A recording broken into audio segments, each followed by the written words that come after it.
Sons of the Serns Dargon. Oh shit! I Sons just of got the Dargon. a push notification telling me that Maester Monthly is live. Really? So I guess that means we're live. We're We live! are live. Oh shit. Oh, People I have to mute the chat. can Oh, hear God. us. Alright, everyone. Welcome to our first live cast. You're listening to Maester Monthly's very excited cast of Serns of the Dargon! Sons of the Dargon. I didn't even say like that. anything, actually. I just made noise, if I'm being honest. Much par for the course. Yeah. Yeah, alright. Alright. Oh. Oh, let's tweet this shit out. Ooh. I mean, this stuff out. Ooh, yeah. I did. Wait. Wait, we I can mean- curse. This isn't on iTunes. Everyone, That's right. We Just are do it. unleashed. This We're is allowed true. to say the swear words today. That's true. Michael, did I Ion see Trode your... has informed us that we're live. Hi, Ion Trode. Hello. Did I see your fireball Okay. bottle? Was that a Yeah. little thing? Alright, Yeah, I yes. just bought it today because I don't really need it for anything I else mean, other than this. I bought this. Oh, I just bought a small one. I bought a So giant everyone, fireball. everyone on Maester Monthly is showing off our fireball bottles in honor of Swords of the Dargon. This is meant to For Maegor. Maegor, yes. Yes. Ignite the night Ignite the night. is what it says on the back. Oh, yeah, right. That's, Is yeah. Is that what it says? Oh, it does. They spelled night wrong. I just got, like, fireball on my desk. That's what she great. said. It's a very Maegor thing to have happen to you. It really is. I'm going to get, like, secondhand fireball fumes tomorrow morning when I come sit at my computer. This is going to be a rough day tomorrow. So we had, yeah, it is. So we had fireball for Maegor, right? And then we have Oh, yeah. something a little more sweet for Rhaenys Baratheon? It's Targaryen? Baratheon. Did you Baratheon? say Baratheon? What the fuck said that? Targaryen. I don't think you even read these books. I didn't read any of these. This is a problem. Yeah, we we haven't haven't read we any got- of these books. Cider. Yeah, mine is Oh, mine's Trader just Joe's already brand, but that's informed. okay, you know. Mine's Oh. generic. Mine's from the farmer's market. Oh, you win. All right. That's so It's true. Just like Michael's instant oatmeal. If none of you have checked it out yet, please go watch Michael's tutorial on making instant oatmeal on Bookshelf Stud Studios or Bookshelf Exactly. Studios. Bookshelf Studios. My bad. It's just Bookshelf Studios, but you know, yeah, people really should watch that because it's probably the most helpful recipe video you've ever seen. It is. It turned on around my life, and it's only been a week. I'm not going back. Yeah. But Wow, you it know has what almost else? been a week. You know what else has turned around our life? It's been more than a week. This new George R. R. Martin story. Oh, is there a new The plugs. Germ story? There is Wow. a Serns new of the Dargon. I bought it the moment it came out. I sat down and read the absolute Christ out of it. I bought it Yeah. from Amazon in hardcover because I'm a sucker. Did you? Oh wow! All right. Pretty How cool. long did that take to get to you? I bought it yesterday afternoon, so this was actually pretty fast.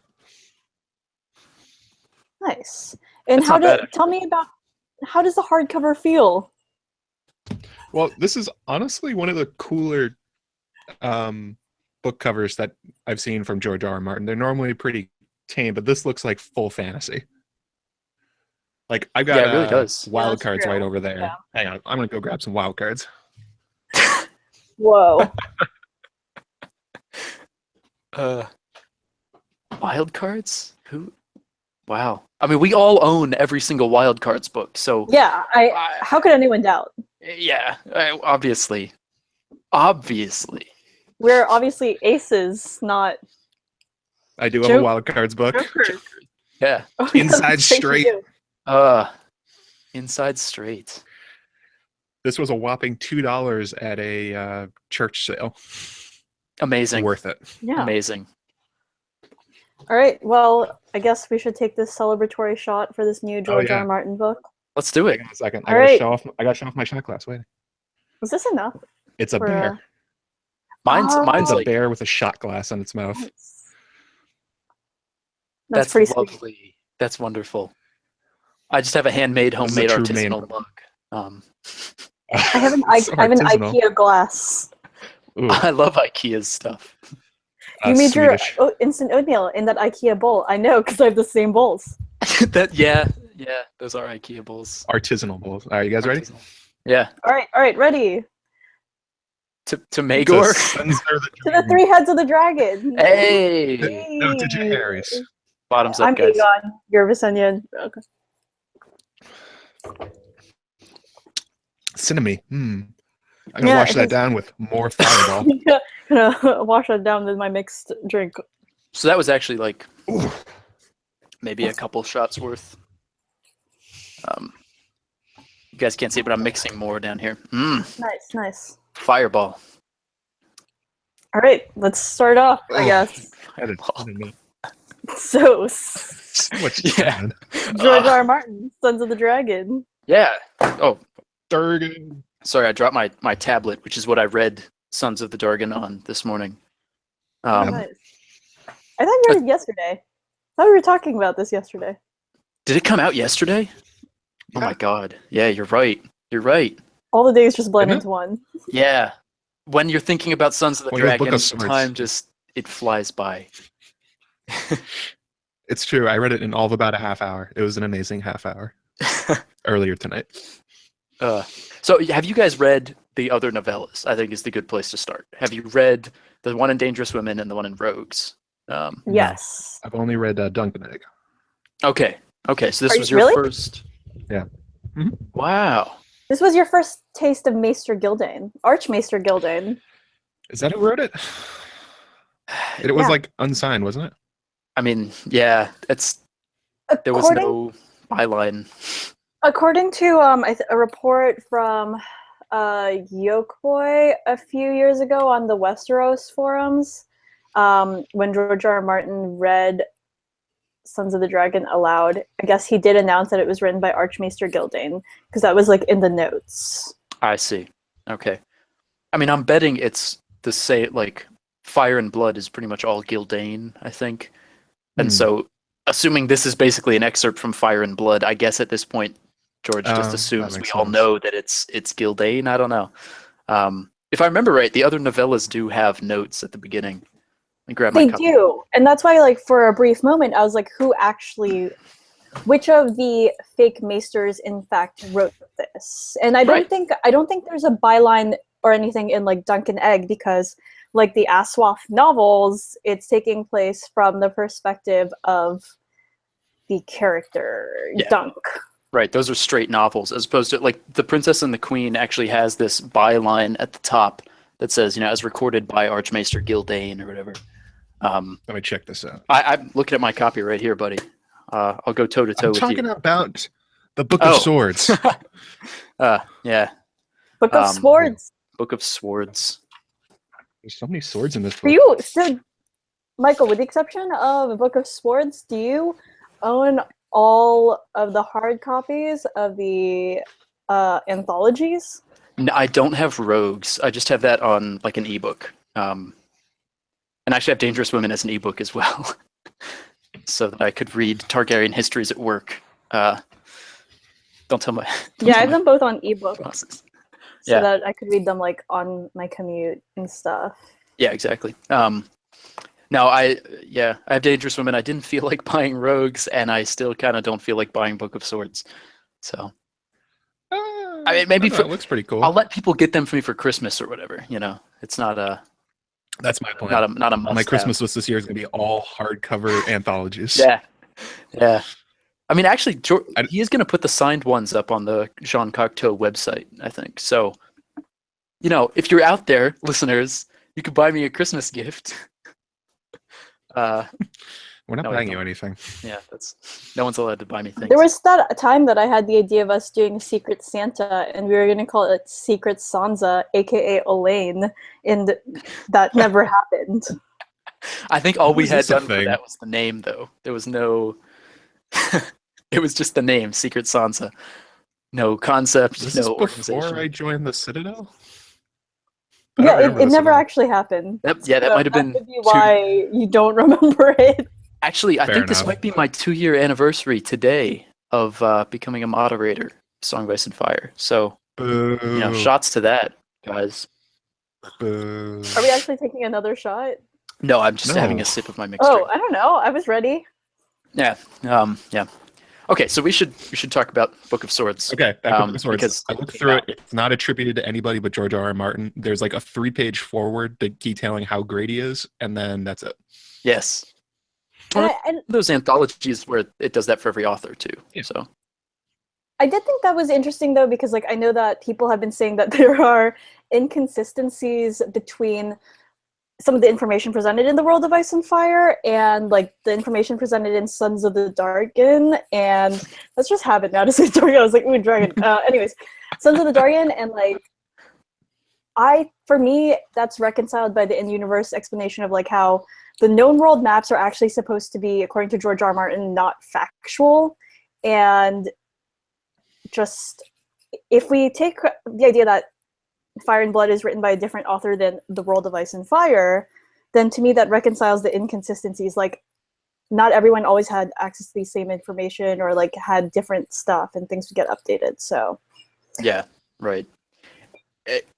I mean, that works, and I think George would accept that as an answer. But also, you got to feel like it's just there's a certain amount of like fact checking and editing. Like, there's a couple names that get mixed up between World of Ice and Fire and this. Stephen Atwell of Race for the Iron Throne, on his little summary, I think he pointed out a few, like Rogar and Robar Baratheon. I think that was pointed out before something by like like Elio, because I also saw Okay. it brought up in the pinned Aswaf thread. People are telling us that we should take the I shot, guess. Jeff, All right. hang on. Jeff and so forth. It's kind of like at a wedding where when you like clink the Bottoms up. glasses and tell everyone to like tell the bride and groom to kiss, except for us, they're telling us to drink. Yeah, Anyway, right. So Don't tell us to kiss. Don't do that. This Can is be hard. mixed, but I'll just chug it. So oh, okay. I'm behind. Shit. Yeah, catch up. wow, Rhubarb Baratheon. Cinnamon. You all right there? Yeah. That was my Maegor Oh, impression. man. That's what he said. That's what he always sounded like. That's That's why he was so mad. He always drank Fireball. right. Yeah, he just I maybe would he be just mad too. yeah. I've got a perfectly good bottle of Old Crow in the cabinet, but no, I have to drink Fireball tonight because of this. So, thanks, guys. That's really helpful. Chloe, you're not helping. What were we saying about Rhubarb Baratheon? Some of the details got transposed weird, and that Yeah. it probably means it was a different maester. It definitely was written with a massive Old Town slant in it. Yeah. Oh yeah, that's some kind of interesting stuff there with the high towers. They Cerise really High Tower. didn't. Yeah. They really didn't say Yeah. much about the high towers themselves. Just that I it didn't even seemed think like about they're being that. portrayed as the good guys, and that Maegor and the Targaryens, they were only really bringing up the bad things they did. It was like, well, Anus was like, well, he was loved by the Smallfoot, but what else did he do? And they just kind of repeated the High Septon's like Mhm. declarations Mhm. that him and Maegor were awful without ever really showing what they did well. Like, it couldn't have been that Anus did all things bad. He couldn't have Right. been as terrible, and Maegor probably wasn't as cruel as that writer is probably trying to say, because it's definitely told from perspective of Old Town. is, Where's the North in this? Where's the Iron Islands? Where's the Neck? All these places are missing. We're really just hearing about the Reach in this. That's true. It does focus on the Reach a lot. I mean, I guess part of that too is because it's so much about the religious conflict, and the seat exactly. of the religion was Old Town. But yeah, it does definitely have a Maegor slant. I'm going to steal another thing from Stephen Atwell, but How dare you? in his summary of it, which is really great, I'll post a link in chat. He points out that there are these allegations about the kings that are sort of either redundant or just kind of sloppy and unnecessary. And I think he chalks it up to people not editing this story of George's, which, yeah. But like, Which is probably true in real life, but Yeah. in universe, I like We're going in my universe here. idea. exactly. So like there's this anecdote about Maegor killing a cat when he was a boy, and Stephen Atwell points Yeah, out, like, what was that? why would people make that up when Maegor is on record as like murdering horses with his fists and things? And so but if it's written from the slant of someone who's trying to demean Maegor as much as possible, they're gonna sneak in, anti-Maegor propaganda as much as they can, I guess.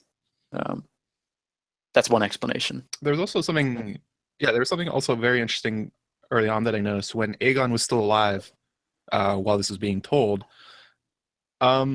He also got kind of like a dressing down for a bunch of things. They kept bringing up that was like, no one was really cool with him having 2 wives, and like all the lords were like secretly like, well, like when do you rebel against them? And like we don't really like Maegor or Rhaenys before they were even kings. It was like, surely some people liked Aegon, some people liked Rhaenys, liked Maegor. I mean, it's not just the dragons that was holding them in place. That wouldn't work. I mean, that was the point of Maegor's story at the end, that just having Balerion was not enough. Right.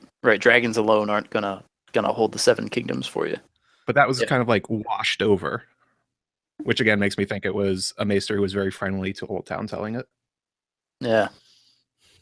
See, that would be interesting. I said this on Twitter right when it came out, but I kind of wish that these novellas were like really embraced that concept of being a primary source, like had letters and excerpts from journals and diaries and stuff like that, like really leaned into sort of quoting people. So yeah, maybe like if this account was all excerpts from letters sent by Lords of the Reach or something, like, or some conceit like that, then that would make a lot of sense, right? Then we'd be like, oh yeah, it's gonna have this bias. But since there's no byline, since there's no note about like this was written by Archmaester so and so, it's I don't know. I find it harder to search for that bias in the story. That's true. There's also kind of every maester that it seemed that Maegor killed got named, and then like what happened to his body right afterwards. Yeah, and that didn't happen to a lot of other people. It was just kind of like, and then Maegor killed them and moved on and did other things. That's true. So I think it was definitely a maester that wrote this. Yeah, super into chronicling the beheaded maesters. So in let me find this source. So I know that like when George R. R. Martin read it aloud, and he said that it was Gildane, he also said like prefaced it with like Gildane says some things in a specific manner. He's a little more brusque than I am, etc. He was like, he's really opinionated. Okay, so he read it once at Bubicon, like it's supposed to be like bubonic plague. Yeah, but it sounds different when I say it aloud, just like Aenys and Anus, and but we'll discuss that in a bit. And what it says, my computer's taking a while to load. It's also fans really going. So what Yoke Boy says is George R. R. Martin has quoted like, he was a strongly opinionated and pedantic old fart, so remember that it's him speaking in regards to Gildane. Sounds right. Yeah. I mean, I would take George R. at his word at that. Like, I'm sure he likes writing. He does like writing from points of view, not necessarily just objective stuff. So even if it's not coming across, like even if there's no byline or whatever, maybe he did write it thinking in his head, like, okay, how would Gildane say this? How would Gildane put this? I was thinking when I was reading it, WWGB. What would Gildane do? Yeah, be very biased and say the Targaryens are terrible. I was thinking when I was reading it that this would have been perfect for a POV style if we had been like the Journal of Maegor, or like Visenya writing this as on her deathbed or something like that. That would have been a really cool way to present this. Or even a string of Grand Maesters who are then beheaded and then like whoa. Something like that. I don't know. Yeah. Or like Septon Moon. In the R Aswaf subreddit thread, someone had said that they actually wish that there were a perspective, or that it was told from the perspective of like one of the people who had worked on building the Red Keep. And because then you would obviously get a lot of the secrets of the castle. That's a cool idea. And that could still be like, you could easily see the conceit of a maester like finding these lost notes or something, right? And like you're presented for posterity, or the notes of, Dick Longwoody, master builder of the Red Keep or something like that. Yeah, and like I don't know, maybe he would find some diagrams, but like I don't know, I guess he wouldn't, because maybe Maegor was like super diligent about getting rid of that. And now, something that I've always kind of have wanted from Aswath in general, and we kind of get it a little bit with Davos, is like the perspective of the small folk. And having granted, a master builder isn't technically a small folk. That's someone who has a craft and is some sort of smith, right? If he's a master builder. But it would still be interesting to get it from the perspective of someone who isn't nobility. Yeah, right. Exactly. That would be... yeah, I would like that. Obviously, you have the literacy problem, but that's easily... you can get around that pretty easily.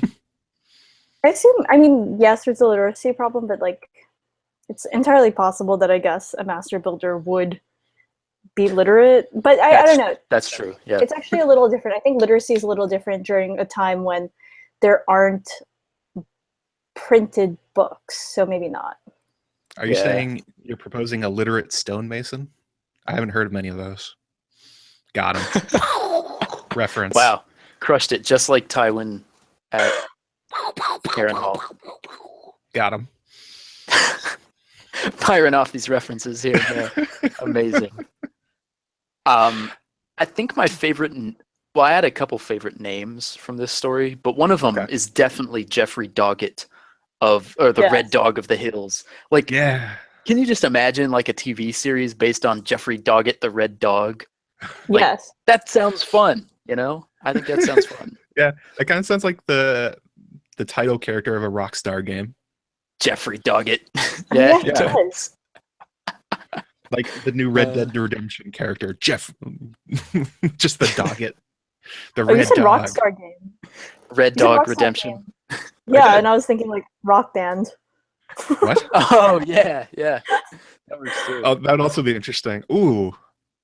Speaking of Sons of the Dragon, if there was a Rockstar version, apparently Rhaenys would be the singer.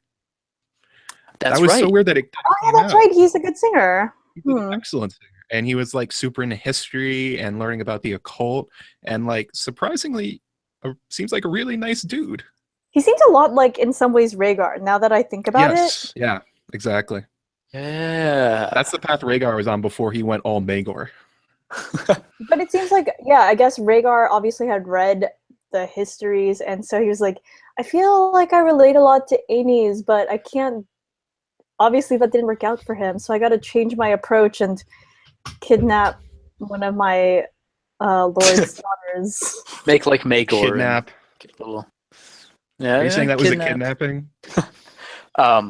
Really? Well, I just gotta run off with one of them. Run off, yeah. Run off. Better. I just gotta do a thing that no one else expects. Just like Maegor. It's cool, guys. Wild card. Wild cards. Wait. What? Wild cards. Wild cards. There we go. I'm glad I got a prop for us. Yeah, that's really good. There was that line in talking about one of Maegor's marriages. I think it was his second one, where it says they were married with the old Valyrian rite of fire and blood. What is that? Yeah, exactly. What is that? And do we think that Rhaegar married Lyanna that way? Like, Well, not in the show. The show was the High Seven. Yeah, but that's ridiculous. So, no, I'm just kidding. At the very least, it should have been like the old gods or something. Right, but then again, Robb married Talissa under the Seven in the show. Which was also very strange, because wasn't she was Volantene, right? Yeah, she was Volantene. She doesn't keep the faith of the Seven. Yeah, she doesn't keep Robb the faith. did, though. She should have done so. Did Robb? I thought Robb kept the old gods. No. Robb and Sansa went with their mother and were Robb more did into the as faith of the Seven. Okay, well, I guess that makes sense then. But Yeah. I guess In your face. Talissa just converted for him. Mm-hmm. So did Aegon. Apparently, he's just like, yeah, I'm down with the 7. I don't care about the gods of Valyria. Wow, down with the Well, 7. he would have probably been R'hllorian, right? Because That's- Volantis seems to be R'hllorian. Yeah, they're kind of R'hllorian, but not like Well, not that's, hardcore. That's a religion of the small folk in Volantis. Like that's true the too. slaves. Those are the ones who follow R'hllor. It seems like the people inside the Black Walls or whatever it's called, the actual Valyrians do their own thing. Although I was kind of thinking about while we were reading this, while I was reading Sons of the Dragon, I was like, oh, that's why Aegon gave up on the gods of Valyria so fast, because they failed. Valyria blew up. Like, that would be the number one reason that, like, oh, your gods suck. Our homeland got destroyed in fire, and now we're the only ones left. Yeah, nothing. I mean, like, they probably felt abandoned. That makes sense, yeah. Yeah. I too would be like, wow, fuck these gods. I will say, and I know I sent you something about this or I talked about this on Slack earlier with you guys, but there's a line about the Valyrian gods in the story about how they didn't frown on incest. Or the gods did frown on incest, but there was no dominant religion in Valyria to stop incest, which I thought was interesting because I would have thought that like the religion of the Valyrian dragon riders would exist to justify that pure bloodline incest stuff. The religion of, as Michael in the chat points out, the Valyrian, Vagar, and Meraxes were the gods of that pantheon. And Syrax, and I don't know, there's a couple of other ones we know from other Dargons. Yeah. They also mentioned they had 1,000 gods of Valyria. Like, so you would have thought that a couple of those gods would be down with the It's interesting because they're all part of one religion as a pantheon, but when I think thousands of gods, I think like King Solomon in the Bible accepting all the different gods of his wives, etc. I don't know how much of that like actually went through because I might have cut out. But like, yeah, I agree. It's kind of strange that the gods didn't, I don't know, practice incest, especially since it seems like George R. Martin has based so much of Valyria off of ancient Rome, and like the ancient Roman gods based off of the ancient Greek gods, who were like, yeah, I'm gonna marry my sister, that's chill. Or yeah, I'm gonna kidnap my niece and take her to the underworld, like that's fine. That's how it works. Although, I mean, I will say, like in Greek and Roman mythology, there was like a sharp distinction between what it was okay for the gods to do and what was okay for people to do, which is kind of an interesting. But the Valyrians would be the gods, and maybe that's how it worked for Valyria too. Yeah, that's I mean, if you look at the Valyrians from the perspective of everyone else in the world, like they were probably seen as gods by a lot of people. They may have been worshipped, even though we know they're just people riding around on dragons. Which is how George R. R. Martin does describe it within the context of Asov. I don't remember exactly where it occurs in the story, but he says that the Valyrians, because they had godlike power compared to the rest of Westeros, were able to get away with things like incest when people such as the High Septon were like, no, we don't do that. Right. Yeah. Yeah. It's that near infinite power of having a dragon on your side. Lets you kind of get away with stuff. Jumping off from that, I really enjoyed the description of Balerion just destroying Aegon's dragon. Like, you really don't get a sense of scale from the histories that, like, oh, Balerion was really dominant, that he could have taken Vagar and Meraxes, and then you see from this description that he just ripped apart Dreamfire like it was nothing. Or, no, it wasn't Dreamfire. Which one was it? I know the one you mean. Quicksilver, right? Was it Quicksilver? I forgot. Whatever dragon it was Aegon's, Aenys' son. Yeah, Quicksilver. And Balerion just ripped it to shreds like it wasn't even there, and that's another dragon.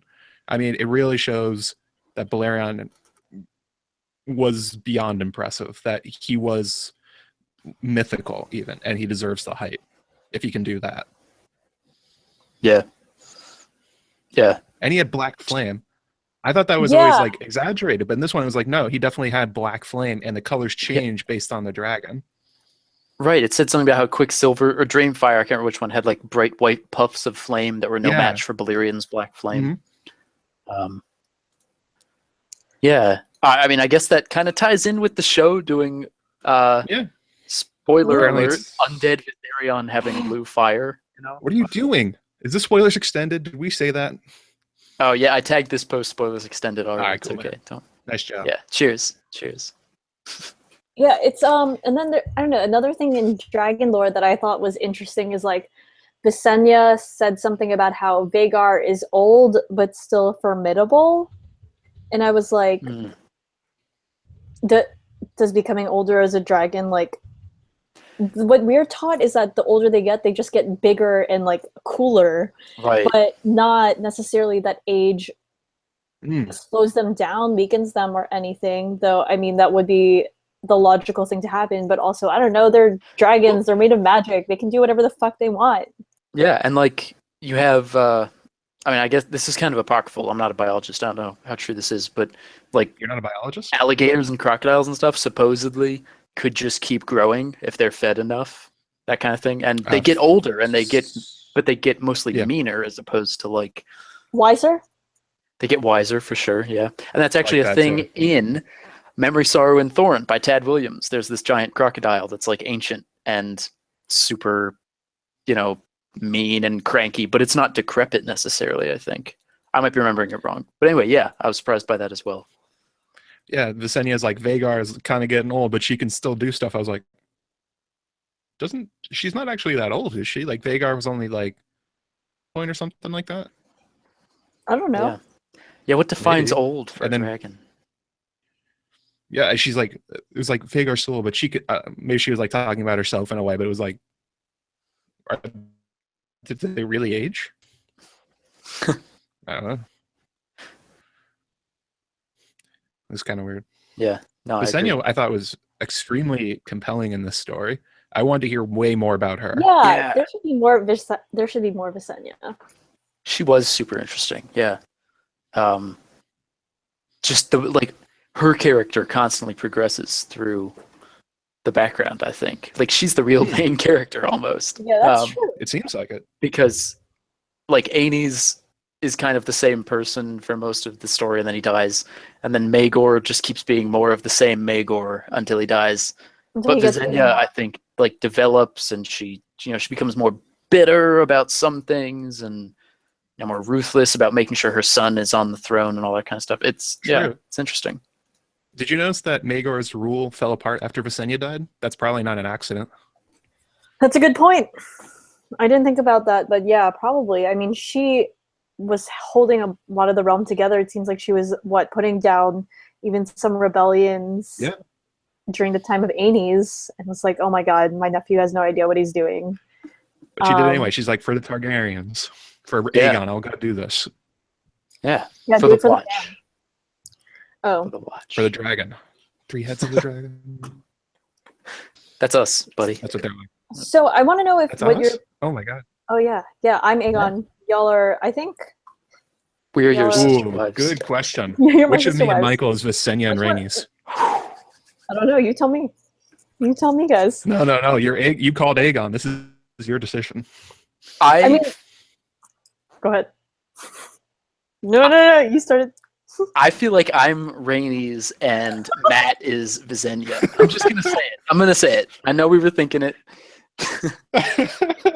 I was thinking it earlier because, like, when we were taking the shots, Matt was the last and Visenya was the last to die, and somehow in my mind that justified that Matt was Visenya.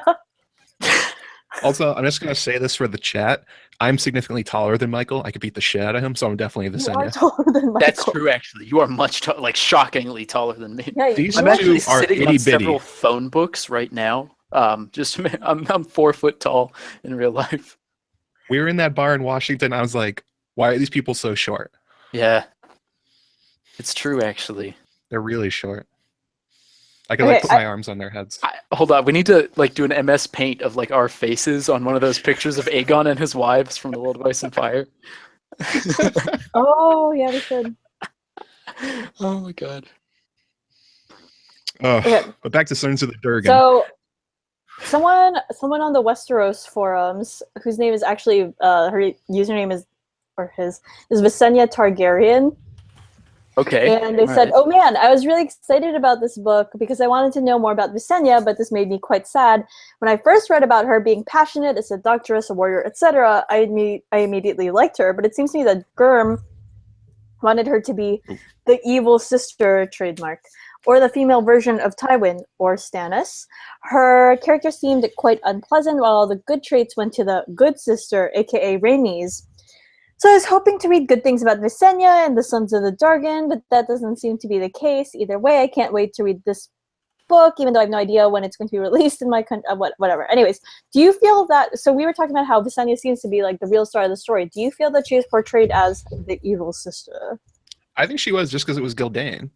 Like, from everything we heard about her in the story, if you take out the anti-Targaryen slant, it seems like she was the good facilitator of the realm. When Aegon died, it seemed like she held it together for both kids, for two kings. She made correct political moves. She knew where to be. Yeah. I felt like I thought she was portrayed badly just because it was Gildan and writing from the perspective of the Citadel. Otherwise, I thought she came off really well in the story. I'll say that, like, I agree with you, but also the descriptions of her are kind of, they build up to her basically being a witch. Like, by the time she's about to die, the descriptions are like her flesh sloughing off her face, you know, like just this horrible looking witch woman, which to be fair, is how all of us look when we're old. Yeah, right. So yeah, I guess it's hard to parse out the were they blaming Visenya for getting old? Bias from the exactly. What is that? How dare she? I don't know. I've spent most of the story looking through the Citadel bias, and I came away really impressed with Visenya as a character. Mm-hmm. That makes sense. Are you saying that because you're Visenya now?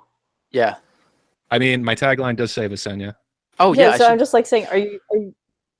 Change mine. Hold on. Yeah. Yeah. All right, everyone, hold on for a second. We're all going to change our chirons. Yours is going to go from Dick Bean to Aegon, I think, right? Wait. Aegon the Conqueror. What do you conquer? Melted. LML popped into chat. Hi, Loose for Means Lightbringer. Hi, buddy. Hello. What up? And yeah, melted. The word they use. Kurt's here. Melted. Admiral Kurd. What's up, Aaron? I mean. Oh shit. Wrong. We said wrong Aaron button. before, haven't we? Yeah, it's on the podcast. Okay. What's on the podcast? Aaron's name. His name. Oh yeah, word. Okay, good. Just making sure. Donkey Darko 77. Visenya reminds me of my own mum. Heavens bless her. That's I think that's a good thing, right? I hope so. I hope that's a good. Donkey Darko, reach out to us if it's not a good thing. Yeah. She was like the responsible administrator in this story. Everyone else was terrible. Okay, yeah, she reminds me of, and I can't remember the name of that king. The one who was like the hand of the king for several other Targaryen kings. Viserys. Yes, she kind of reminded me of Viserys in that sense of being just like this steward for the Targaryen dynasty, although mixed in with her jealousy and hatred for Rhaenys and all that kind of stuff, or dislike of Rhaenys or whatever. Viserys, right? Really blame her for that. It was her son. She wanted her son to be king, and then her line. Totally. Yeah. That's Aegon's fault right there. Yeah. Wait, I had a mind blown moment. So Viserys and Visenya, similar names. They're like the vizier to the king, which is why they're so good at the things that they do in terms of putting the realm together. It might not be a coincidence that Viserys is a vizier. That's incredible. That's good stuff. I don't even know what to say to that because that's just so good. Yeah. Thank you. That's probably correct. Nice job, Eliana. Thanks, Rhaenys. I'm checking out the chat. LML points out that Visenya and Vagar, they cross the moon and turn it red, I think, at one point in the story. Yeah. Right? She flies across the harvest moon or something and turns classic red. Symbolism catch from Lucifer Lightbringer. Yeah. Anytime there's a moon mentioned, I wonder what LML is going to do with Sept and Moon, Mm. He put out a recent hour-long podcast. It was really good. You should all listen to it. Yeah, There we go. You mentioned it earlier, and I was like, oh, I haven't listened yet. But he knows that. It's about Think you're moons. good. There's a lot of talk about moons, and actually Visenya and Rhaenys. So There we go. What about Sailor Moon? Is Sailor there- Moon. Uh, No chibi Sailor Moon either. Oh, Sailor Pluto might make an appearance though. okay. oh, that's tantalizing. I did watch Sailor Moon as a kid, so I'm still watching it. I think season 4 should be on its way out soon. season 4 series. wasn't this started in the 90s? No. So the 90s version was like the anime. It was like had a lot of that Monster of the Day thing, right? And then Yes. they rebooted it and released it as Sailor Moon Crystal. And What? yeah. Is Well, it this one follows more closely the Ruby and manga, Sapphire? which is what we're all hoping. Don't knock it. We're all hoping that this is going to happen to Aswaf, Matt. That they're gonna reboot it. That it's gonna follow closely with the books. That's Don't true. knock it. Yeah. Okay, I'm sorry. I didn't mean to knock Sailor Moon. No, yeah, we could get an anime reboot. It could be It Game doesn't of have to Thrones be- Crystal will be It the doesn't show. have to be. Yeah. No, Game of Thrones, Fire and Steel. They did this to Full Metal Alchemist too.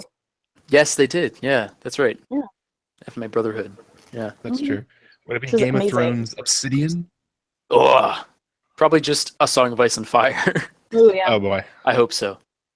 Oh I yeah. hope so. They could call it that. That's the thing they could call it. What they could They call could it. just do Aswaf. that. Aswaf. Asswaff. Think about it. Aswaf and Anus. Asswaff, for the record, is Cool. the way you pronounce A Song of Ice and Fire, the acronym for it. Just so everyone Yeah, knows. we can make a poll about that too. The only choice is going to be Aswaf, but you know what else? Yeah, I was going to ask. So you did a poll on Twitter about yeah. the way to pronounce the name Aenys. What was the winning answer? Okay, so we're gonna pull up this thing. What my computer's a little slow. So, there are 17 hours left on this poll. So if you haven't voted, go out it in there, the chat. rock the vote.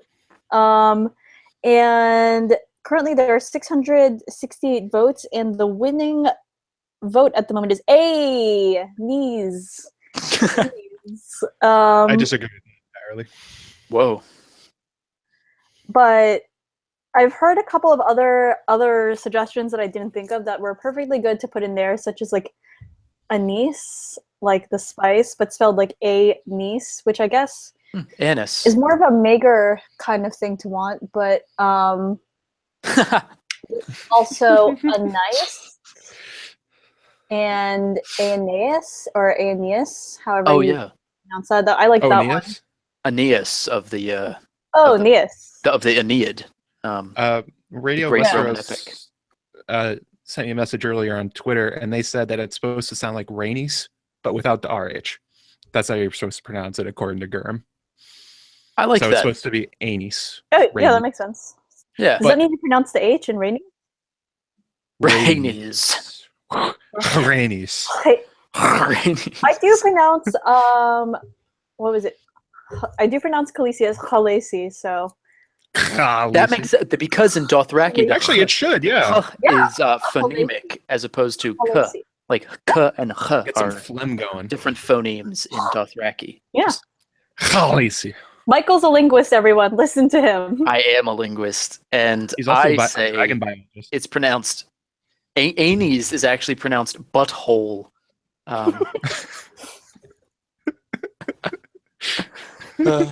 Well, you heard it here first. Definitive answer.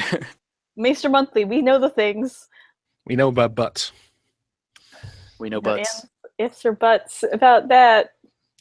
Cool. So as everyone can see, the fireball is kicking in. Oh What? yeah. Or it's been there. Yeah, we've been. How much down are you? I'm still on my yours? first one. on your label, Oh, Eliana. Oh no, I don't. I'm probably at about a similar point. Oh yeah, look at that. We're like at the same level almost. Wait, is yours? Wait, I'm having Is trouble. yours bigger than mine? Hold on. How many ounces is no, yours? it's, way it's bigger. the same. I think mine's a whatchamacallit ounce. I'm Mine's going to talk 200 loudly so the mil- chat has to look at Mine's, mine. Fuck. mine's 200 milliliters. That's probably what mine is too. Yours is on. Look at the back. I think yours is bigger. Is Yours it? definitely bigger. You've definitely consumed more alcohol than I have. That makes sense. I've poured a lot of it into my mug. Yeah. This is surprisingly weak, 33%. That's not huge. Oh, I'm sorry. Next time we can get Everclear and do it that way. Absolutely. I mean, if we want to get I think we have to trashed, do that for Wins. Yeah, when Wins comes out. oh my god, when Wins comes out, it's gonna be a party. Yeah, just FYI, guys, we're gonna do like a 24-hour live stream. 24-hour stream as we read. Yeah. Oh my god. Yeah. Us just reading. Yeah. Live read. Wait. Stop reading. I gotta catch up. Yeah. Oh, by the way, I think we have to do a shot. Oh, sure. Oh, okay. All right. So, Cool. I will bend to my task. yeah, Rhaenys, you would. That was a Whoa. damn. Hold on, I need to finish this current drink. I don't Just know, so everyone like, knows, are- again, I have a bare shot glass. It's amazing. I can That's more than barely a shot. take it. That's actually a pretty good That's- one. Nice job. Adorable. Oh. All right, knock him back, guys. Here we go. Where's right. Sam? I don't know. Spicy. Are you okay, Michael? Did he just leave? Maybe he's like. Is he throwing I up? don't know. Well, Michael. Rhaenys was the first to die of the three, This so is true. He just went to Dorne. he's yeah. Actually, I wish So we this had makes gotten. sense. Actually, I should wait for him to come back. This is actually a good point. I want to talk about this. Are you good? You're right. What? Oh, yeah. I just I have Fireball all over my hands, so they're super sticky. Oh. Because I have Oh. like no motor controls, no fine motor controls. Did you wipe So- it on your dog? He has been throwing up all evening, so no. Oh, so I had a point I wanted to bring up because we were joking about how you just went to Dorne and died because you're Rhaenys. Oh, Why yeah, that makes didn't- sense. Why didn't they cover Rhaenys at all and her death? Because there's all What? these crazy rumors about how she was kept alive by the Wills, I think, for and tortured, and that's how they kept Aegon from going south to conquer it. That was the thing in the World of Ice and Fire, and that just got completely glossed over here. That seems like the kind of juicy gossip you'd want. That's true. That does seem like the Jay Goss, doesn't it? The juicy Goss. The Jay Goss. Yeah. I mean, the Dornish sent a box of something to Aegon, and he went to sit on Dragonstone for 2 days thinking about it, and then decided he would never invade Dorne again. The Yeah. implication is they sent them a proof that Rhaenys was still alive and she was being held captive. I think that's what most people agree on, right? Is that it contains some sort of basically a blackmail. Like, we're gonna torture the hell out of your sister unless you stop attacking Dorne or something like that. Yeah, Right. and I mean, maybe it would have seemed make the Targaryens seem too sympathetic for Gildane, and that's why it wasn't included, because he included every other goddamn rumor about the Targaryens in this. That's a good point. You know what? I'm gonna check my World of Ice and Fire copy real quick. You have Search of Ice and Fire. No, You're just because showing I'm, off your books right now. You're I'm just looking you're just for, book shaming us. I'm looking for a He has specific bookshelf thing. stud. I am bookshelf stud. No, what I'm looking for is where the stuff about Rhaenys is located in the World of Ice and Fire, whether it's organized with the Sons of the Dragon or organized somewhere else. You know what I mean? It'd be under Aegon's section. I don't think it is. No, don't think it's so? not. It's not. Do you think it's in the history of Dorne? No, No, it can't be. it's can under it? that other big section that's the Conquest, I think. Yeah, the Reign of the Dragons, the Conquest. There we go. And that's all Gildane, too. Gildane. So wait, if this is Gildane twice, why didn't you include that story here? That's very important for Rhaenys and Aegon. Yeah, I'm looking, actually. I don't... Is it- It could be that Yandel had someone was saying earlier. Yandel only had fragments of Gildane stuff, and he could have had an old copy of Gildane stuff where ink spilled over it, Yeah, or true. moths and bookworms ate away at the pages, or because these are likely manuscripts, maybe the ink's faded or the paper has broken down. Many things could have happened. Also, Aaron is asking us to rate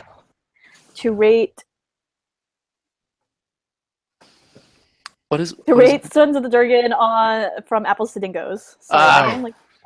this was a straight dingo, and I'm not afraid to say it. Really? Really? You didn't like it?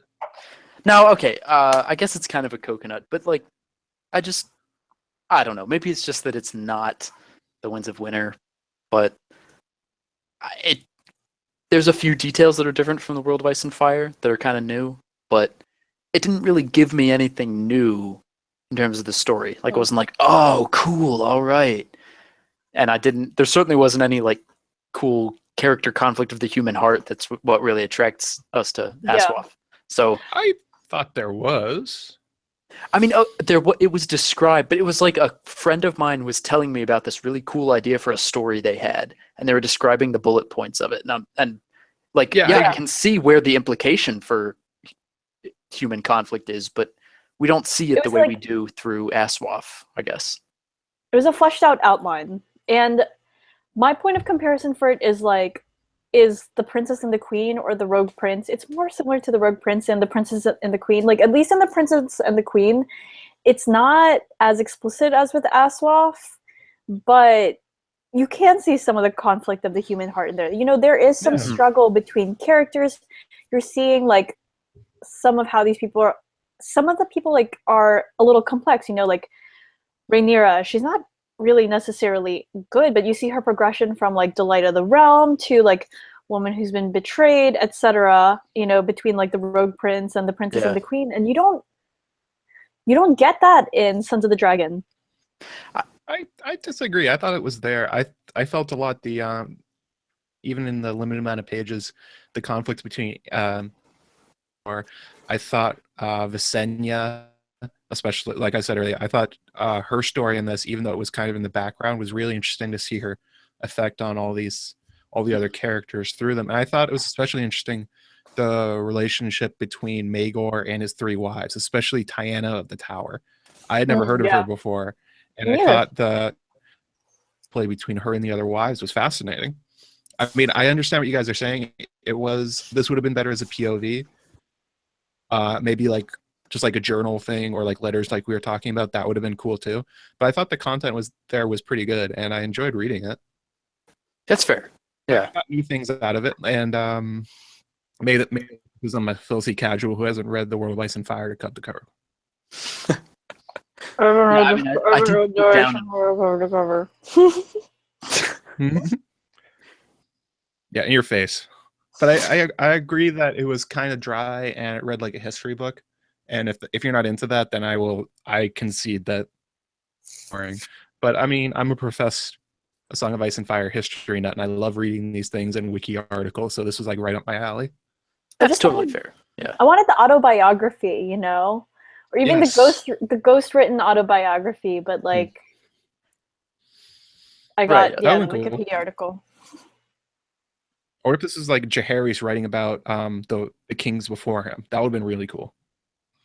Who? Jaehaerys. Oh, okay. Like an internet cut out. That'd be interesting. That would be cool. Yeah. I guess where the Rhaenys stuff is, it's Dorne against the Dragons in the World of Ice and Fire. You're right. Yeah. It's the one where you have the picture of Rhaenys and she kind of looks like Ariana Grande as she's talking to Miriam Martell. No, that's and then later different... on when you wait. Oh, is that a different? I think that's a different place. You were talking about the picture. I'm gonna constantly push this. The picture where you were talking about like where Aegon the Conqueror receives the letter and like the notice from Dorne. That's where he looks like Ted Danson. Oh, Mike. Yep. Hang on. I'm gonna focus Michael up on this. Hang on a second. All right, there we go. You got the time. That's Ted Danson. This is Ted Danson. That's you can't Ted tell Danson. me it's not. Like Google Ted Danson. If you don't know who he is, that's Ted Danson. Also, his eyes suck. Look at that. He's like holding it so far away. Yeah, I know. I can't read this shit. Why'd they send this to me? No, the Ariana Grande, Ari Rhaenys Grande picture is in a different section of the book. That's yeah. I do find it weird that this part was left out. Maybe there was limited pages and they didn't want to include another conspiracy, or George didn't, and or it was Gildane, and like I said earlier, he didn't want to make the Targaryens seem sympathetic at all. But I don't know. This seemed like the perfect short story to flesh that out. That would have been perfect. Yeah. Yeah. I guess maybe that's what I'm getting at. That maybe I felt like was lacking was there's a lot of implication of really cool stories in here. like I was saying earlier, like the Red Dog, Jeffrey Doggett. I could have read like a whole novel about Jeffrey Doggett, like about him or Poxy Jane Poor. Poxy Jane was cool. Yeah. Like Set that. Yeah, the actually, moon that was running through new. the Riverlands. That was Now that I cool. think about it. Yeah, that was awesome. So I don't know. Maybe it was just so many highlights that like I didn't get the impact of the individual stories as much. Maybe that was it for me. Yeah, I think it's because I latched onto Visenya as the through point throughout all of this. I like that. Yeah, I like Visenya. Chloe is asking, what's y'all's take on the Tiana may have resurrected Maegor theory rolling around? I actually haven't read this theory, so if someone wants to brief me, does someone want to brief me on it? Go for it, Matt. I got this. I got it. All right. So in Sons of the Dragon, it's revealed that after the trial of the Seven on top of Rhaenys' Hill, Maegor gets a head wound, and he's basically unconscious and on the verge of death for 27 days. And out of nowhere, I forget who, I think it's Maegor's second wife, shows up with a bunch of guys, and then also Tiana of the Tower. Visenya instantly sends away all the maesters, all the healers, everybody, tells them to get the F out. Tiana comes in, and Maegor, like that, is back. He's awake. He's perfectly healed. There seems to be no ill effects from whatever happened at the trial. And the theory going around is because she's mentioned as a sorceress and very Varys-like, and that she's from the East, that she may have raised Maegor back as a Firewhite. And that may be why he could get nobody pregnant. That from that point on, he was this kind of, holy sh. Oh my god. Whoa! Holy sh! Whoa! Whoa! Featured. Okay, legitimately, none of us planned this. Like, this is a surprise for all I am of us. putting this guy on blast on the stream. Only his face can be seen. Coming out of nowhere. That's amazing. Look at this. I was like, why is all the sound changing? Surprise, Brendan Beefish. Hello. Hey, buddy. What are you doing? Are you journeying around your house? I just finished my meeting for work, so I figured I would dial in. Oh, Since cool. there's the link there. I thought you were giving up on that. Yeah, I did give the link. Anybody could have joined if they clicked it. That's true. I didn't think about that. I did. I was hoping we'd get surprise guests. I didn't know it was going to be Jeff because I thought he was busy, but hell yeah. So what are your wrong takes Nice. again on the Serns of the Dargon? Okay, so you just interrupted while I was explaining the Maegor as a Firewhite theory. Oh boy, here we go. How much of that did you catch? Maegor is a Firewhite. Okay, so Maegor has like 6 wives over the course of his life, gets none of them pregnant, or the ones that do come out really malformed. They don't have eyes. They have like huge heads, like aliens or something like that. And the theory goes that after his trial by 7, he was raised back as a Firewhite, and because of that, his body no longer works like a normal person, so he couldn't get anybody pregnant. And that's the explanation for it, despite the fact that he apparently had sex constantly with many, many different people, like on Robert Baratheon levels, and nobody got pregnant. The problem with your theory is that you're wrong. I don't think that's true, and I think you're being a hater right now. Well, the thing is that all of Maegor's children were poisoned by the Maesters, right? That's what actually happened.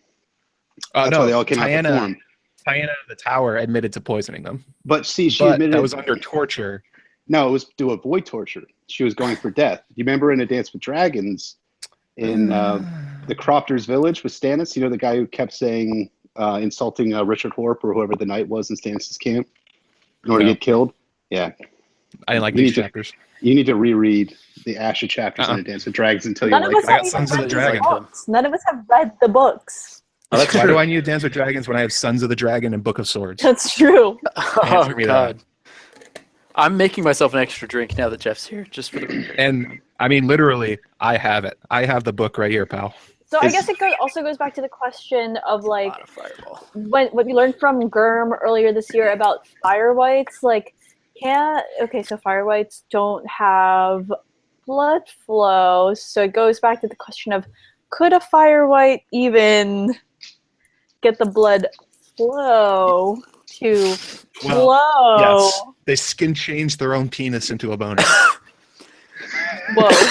And this is why this is not going on iTunes. Everyone, welcome to our first live stream. This is Mason I put Monthly this After on the Hours. Watchers Wall comments on my last thing. Somebody argued with me about this. I said they skin change their own dick. Wait, Oh, they argued with you the what? They skin change their own dick. That's what they do. Right, great. I'm sure that's what George R. R. Martin had in But mind. what George said is basically that their bodies no longer function. Like, they can eat and breathe if they want to, but it's not necessary. And like their organs just like straight out don't work anymore. Is it called foreskin changing? Oh God. Yes. if they haven't been cut. If they haven't been cut. Okay, but seriously, so we know in A Game of Thrones, right, that Miri Ma's door is that Dany's child comes out wrong, right, with wings. Yeah. Mm-hmm. We also know from the Dance of the Dragons that Rhaenyra's child, the one that she's birthing in the middle of the when the Green sees power in King's Landing, she comes out with wings too, or the boy comes out with wings. I can't remember if it's a boy or a girl. But the same thing happens here too, right? Right. So what's the thing that's relevant to what's the commonality between all three births? I mean, I've There's always a thought There's a there. woman? Right, okay. You can't poison a baby into looking like a dragon, though. That's not a poison. Yeah, you can. How did Miri Ma's door do it? How? I guess I've always assumed Magic. that it was Literally just an magic. inherent Targaryen, like Yeah. an incest birth defect kind of thing that just gets passed down, and that there's no sinister explanation for Maegor's stuff other than the seed was not strong. Like strong? the seed was crap. Like Wait, are we conceding now that Targaryens are genetically part dragon and they like are supposed to grow wings? No, So- I thought we were conceding that. So someone posted once this interesting thing on our ass off about like Harlequin babies. Don't Google that. I mean, it's a real Yeah, thing. yeah. It's a real thing. it's true. I mean, you can Google it if you want. It's very sad. It's very tragic. But the assertion was that Dany's baby was a Harlequin baby, and that this could be something that goes through the Targaryen bloodline. Okay. I think that makes. I mean, I guess that's what I've always assumed is like it was just a genetic defect, and that incest kept it kind of going the whole time. Or if you The thing take Lady Isabel's theory, which is my favorite theory, the ancient Valyrians made a pact with the demon, and so some of their children are born with demon features, and Oh, that's why they boy. have magic powers and can control dragons. That's I can buy that. I think the compelling part of the Maegor Firewhite thing is that he just came out of it instantly. Tyanna showed up, and not only was he okay, he jumped right on Balerion and started burning things to the ground like nothing happened. He was on the verge of death for a month. That sounds to me like Beric Dondarrion stuff, that he just got up and was ready to go. And what's interesting is like, we've talked. I know that we have talked about how, like Jon Snow or Beric Dondarrion, that as a white they sort of carry on their last purpose, or Catelyn for that matter, right? Their last intent, revenge, or the king's justice, or for Jon maybe taking Winterfell. So if Maegor's sort of like last intent was like, gotta kill all these warriors' sons, then he wakes up from his coma and immediately hops on his dragon and burns everybody. Goes right to Rhaenys' hill and kills him. It's so over the top brutal. But I mean, that wasn't anything different though than what Maegor was doing before with his edicts about hunting down the warriors' sons and the poor fellows. Like he issues 3 sets of edicts in the Sons of the Dragon, He was being right? fair to kill. before. He was like he let them have their challenge by 7, even though he was right there with Balerion. He stopped being fair after this. Well, even before that though, he has the he issues the edict out saying that any man who brings in the head of a warrior son gets a pence or a penny or something like that. Yeah. Am I remembering this correctly? Mm. And whoever brings a warrior son gets like a gold piece gold, or a gold dragon. Gold dragon. So I mean that mentality was there before any. But he wasn't personally doing it. That's just kind of like collecting bounties. It's a difference of him personally going out and saying, "I'm going to destroy these people myself." Those are different, in a way. Agree with me, Jeff. Say yes. No. Come on. Jeff's drinking? Whoa, Mhm. what's he drinking? Do you have Fireball? A raging bitch. It's for Visenya. We're just talking about good. How dare you? You were supposed to get cider and Fireball. I don't Wait. follow rules. Yeah, that's fair. not true. Is Jeff our Orys Baratheon? Wait. Yeah, He's definitely Orys Baratheon. No, one-handed. Right. If we're the three heads of the dragon, then Jeff is Yeah. definitely Orys Baratheon. He's coming in. He's dying happy with the limbs. String of onions. String of From onions his head. around his neck. Yeah. I was surprisingly badass. I didn't expect that from Orys. I don't remember really hearing about him that much. I was like, oh, Orys is a badass. Yeah, it's awesome. The onion. I remember the onion line specifically from the World of Ice and Fire because people were laughing about that. Davos Baratheon and because Davos Baratheon sees his father with a bunch of hands that are strung up like onions. Does that mean Davos is a Valyrian name? I don't know. I'm just like, No. are they saying that like Baratheons, like how Stannis is like tied with Davos, that Baratheons are just destined to be tied to onions? That's like what I don't understand. Like, it's like a joke that's missing the punchline. or is it because like Stannis is kind of like mean like Shrek at first or something, and then they're saying that like the Baratheons are ogres, they're like onions and they got layers. Got layers. Yeah. Or a cake or a parfait. I think you're ogre thinking this a little bit. Oh, this guy. Delete your account. Hey. There it is. I can kick you We off. got him to say it. Actually, did can it? I? I don't think I can. What? Delete your account. Oh yeah, I can. That gives me an option to eject people from the stream. It says eject. don't tell him to delete the Maester monthly it, account, coward. please. Yeah, actually, Do it, Matt's coward. on the Maester monthly account, so let's not delete that. Out of here. Are you kidding me? I did it. R.I.P. R.I.P. Don't dare me to do things. I'm drinking Fireball. Bye, Jeff. Oh, bye, Jeff. Brendan Beefish, everybody. Cheers. Goodbye. Just swimming away. Yeah, Why did he leave? I missed it. I ejected him. Oh, really? That's literally what happened. Yeah, get out of here, punk. Lol. So what now? So What were we talking about?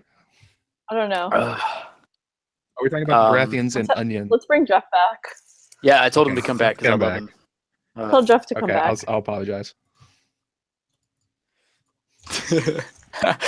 Natalie is asking in chat how she can pay us to eject him again.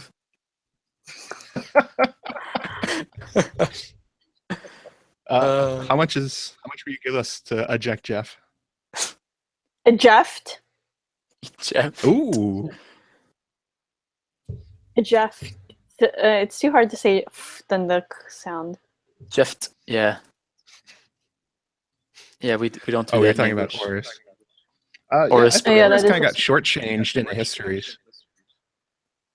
Yeah. Poor Orys. Yeah. He seems like Aeon's Visenya in a way, that he was doing a lot for them, and just because he was a bastard and Westerosi bias, he wasn't really getting the attention he deserved in the history.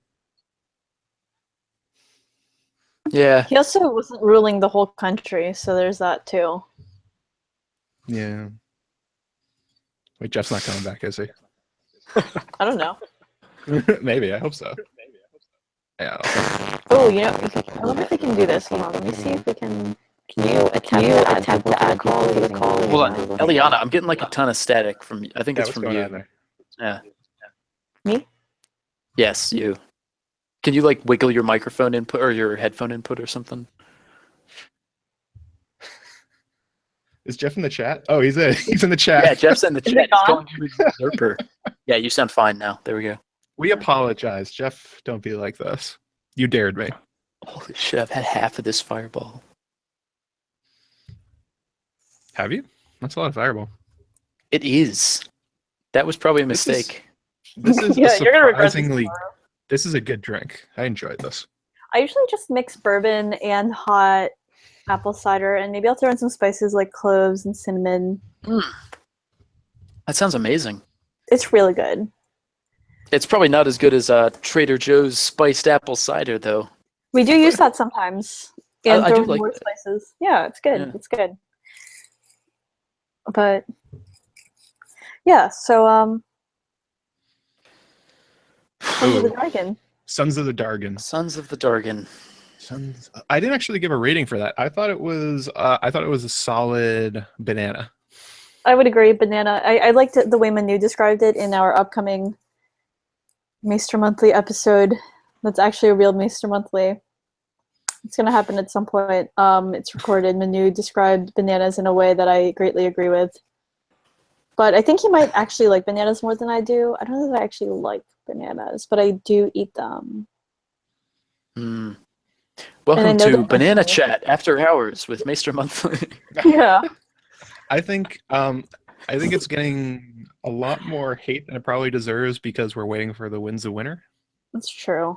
That's true. I don't yeah. think this was probably any worse than the Rogue Prince or the Princess and the Queen. That seems probably in line with them. It's just that people want the Winds of Winter, so they're freaking out about the Sons of the Dragon because it's just so hard for me to feel optimistic about any Aswaf content at all these days. That I know it's not. I'm not in the right mindset for it. Natalie in the chat though has a good question. Has anyone read yet any of the other stories in the book? No, not yet. But I definitely intend on reading the Ken Liu one because I'm reading the Grace of Kings, but I haven't finished yet. But eventually. Let's see. So we've got Daniel Abraham, Elizabeth Bear, C.J. Cherith, Kate Elliott, Robin Hobb, Cecilia Holland, Matthew Hughes, Eileen Kushner, Rich Lawson, Ken Liu, Scott Lynch, Gurm, Garth Nix, KJ Parker, Lavi Tidar, and Walter John Williams. I've heard about 3 of them, so I'm not sure. I'm looking forward to the Garth Nix, the Elizabeth Bear, and the Ken Liu ones. I've never read any Robin Hobb, but I know she's good. That's what I hear. So And I guess, yeah. I guess Daniel Abraham too, actually, because I've read a fantasy series that he did, and he was one of Gurm's minions, I believe. That's or at least a collaborator with Gurm for a while. And he's now one of the co-writers of the Expanse series with Ty Frank, who was a Gurm minion as well. So there's a lot of good Gurm connections in this book, actually. I know that Jeff's really interested in reading the Daniel Abraham one, but he's never coming back. Yeah. He's never coming back. He's talking about it in the chat, but you never dare me to do that. I will get you out of here. You will be ejected. Oh my god. I agree with Eliana. I really want to read the Ken Liu one because 3 Body Problem was one of the best books I've read in a long time. Even though he didn't technically write it, but yeah, I liked his translations. So, and Torn, I liked his translations better than I forgot the other translator's name, but I liked his translations better, like in Death's End and 3 Body Problem. But I liked The Dark Forest best, partially because I liked its ending best. Without trying to spoil it, we're talking about a different book series now. The first one. That's okay. This makes us look like we have credentials. So we have clout. Looks like we know how to read. I agree. 3 Body Problem was incredible. It's one of my favorite. So good. Series now. If any of you get the chance, you should pick it up. It's also a winner of the Hugo Award. Wait, I banned Jeff from joining the call? I think you did, yeah. He just oh my god, you dingle. Showed us a screenshot that said he's not allowed to join this video call. Hang Shit. We accidentally perma-banned Jeff from joining. Fix it, Matt! Fix it! Okay, hang on. I'll figure this out. Oh my god. I will say, in terms of the historical novellas, I think Princess and the Queen is still my favorite. This might be my second favorite, and Rogue Prince is probably my third favorite. Just because I didn't feel like Rogue Prince added that much to the Princess and the Queen. But we talked about how the Princess and the Queen has good character conflict with Rhaenyra and all them. So I don't know. That one's still probably top of my list. If I think of Rogue Prince as being the same story as The Princess and the Queen, but like just the first part of it, which it really is, like let's be real, that's what it is. Yeah. Then I like those better than Sons of the Dargon. But if I'm thinking of them all as three separate things, Sons of the Dargon and Rogue Prince are equal, and Princess and the Queen is obviously above. That makes sense. Yeah, that makes sense. I'm curious to see how this is all going to work together in Fire and Blood, assuming these are all basically excerpts from Fire and Blood. Like how it flows from one to the other, and whether or not we get any sense of continuity, or whether it's just going to be a series of Wikipedia articles. Yeah, especially with like, I don't know, Gildane ending the story with like, and that's a story for another, like, what does it say? A story for another maester or something. So like, if this is an excerpt from Fire and Blood, then who's gonna write it? Right. Yeah. How does it end? Hold on, I'm like fast forwarding to the end. No, I know It's what in you mean. research how to unban Jeff. But that is a tale best told at another time by another maester. So does that mean Fire and Blood isn't all written by Gildane and it's just a compilation of these various things? Or does that mean, like, I don't know, Fire and Blood may not be chronological? What if Fire and Blood isn't even chronological, you know? Like, because we go from Maegor and Rhaenys over to the dance as possible, and then volume 2 could be a different maester entirely, and like skips over the reign of Jaehaerys, etc. I don't know. Interesting. Yeah. I mean, I also wonder if maybe that end stinger but that is a tale best told another time, if that was just something thrown in for the Book of Swords edition of this story by Gurm. It's possible. Like, yeah. Could that just be his way of cutting it off for the Book of Swords, whereas it'll be a continuity in cutting it off for the Book of Swords? I'm gonna go ahead and nip this in the bud, because A World of Ice and Fire is not the future. Wait, never mind. Sorry. What are you talking about? In the chat, Natalie said that A World of Ice and Fire is in the future, that Bronn is Lan the Clever, stuff like that. I thought she was referring to the idea that A Song of Ice and Fire is a post-apocalyptic sci-fi novel, which it's not. It's just not. But I never heard the idea that it was the future of A Song of Ice and Fire, or that A World of Ice and Fire was talking about the Age of Heroes as if it was talking about the present books as if they were the Age of Heroes. Man, I can't wrap my head around this. Oh, so I can. Oh, hang on. I'm gonna send Jeff a message. I think I figured out how to get him back. That's even, if he even wants us back. He says his phone is dying, but like he can just charge his phone. Jeff, just charge your phone.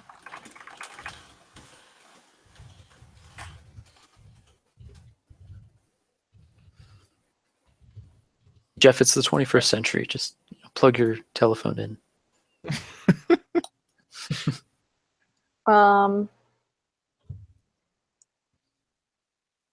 So LML is talking about how his favorite character, one of the characters he was most intrigued by, was Rhaena Targaryen. Oh yeah. Rider of Dreamfire.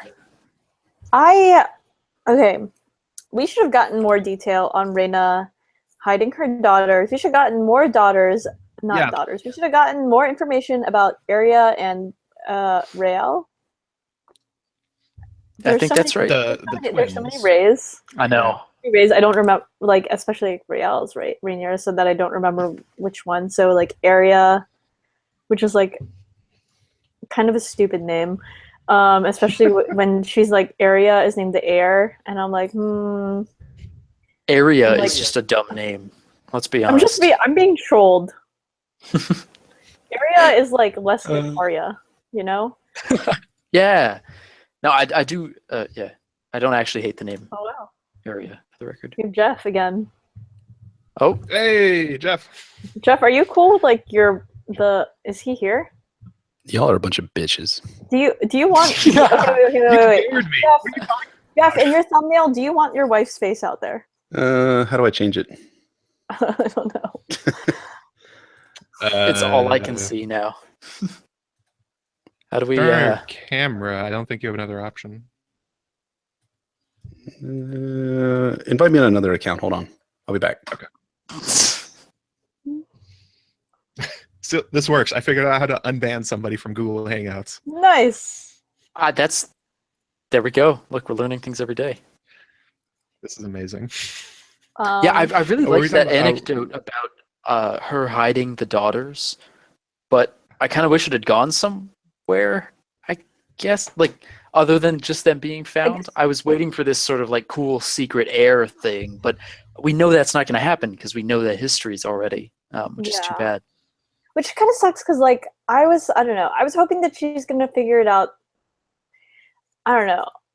It's gonna like work out, and it would be interesting to hear more about, like you were saying, like secret Targaryens, because we get so much of it in like Dunk and Egg and with Aegon, with Aegon, you know, whatever, you know what I'm saying. Yeah. And John's Yeah, like dyeing their a hair is a huge thing secret they've been Targaryen. forever. R.I.P. What happened? What? Everyone's internet just cut out for me. Oh, really? Yeah. I'm here. I didn't hear like anything anyone said. Steam, what are you doing? Oh yeah, it's probably because I'm playing Skyrim at the same time. Actually, No, this Oh is yeah. my. no, I'm not playing Skyrim. Is your internet working now? Yeah, Good. Cool. I got it. Yeah, that's Oh. so. You mentioned the secret heirs thing, like hair dye and all that being showing up again and again, and I feel like that's a thread that I noticed in this story. Like, the story starts off with these rumors that Aegon didn't father either Rhaenys or Maegor, right? That Rhaenys was the son of some singer by Rhaenys, and Maegor was I don't know. There was some other rumor, I think.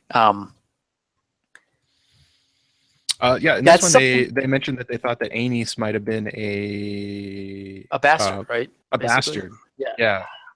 And that's something that he's already played with Robert Baratheon, which is, I think, kind of interesting. This parallel between Aegon the Conqueror and Robert Baratheon in the possibility that Aegon the Conqueror had no true-born children or something by his sister wives.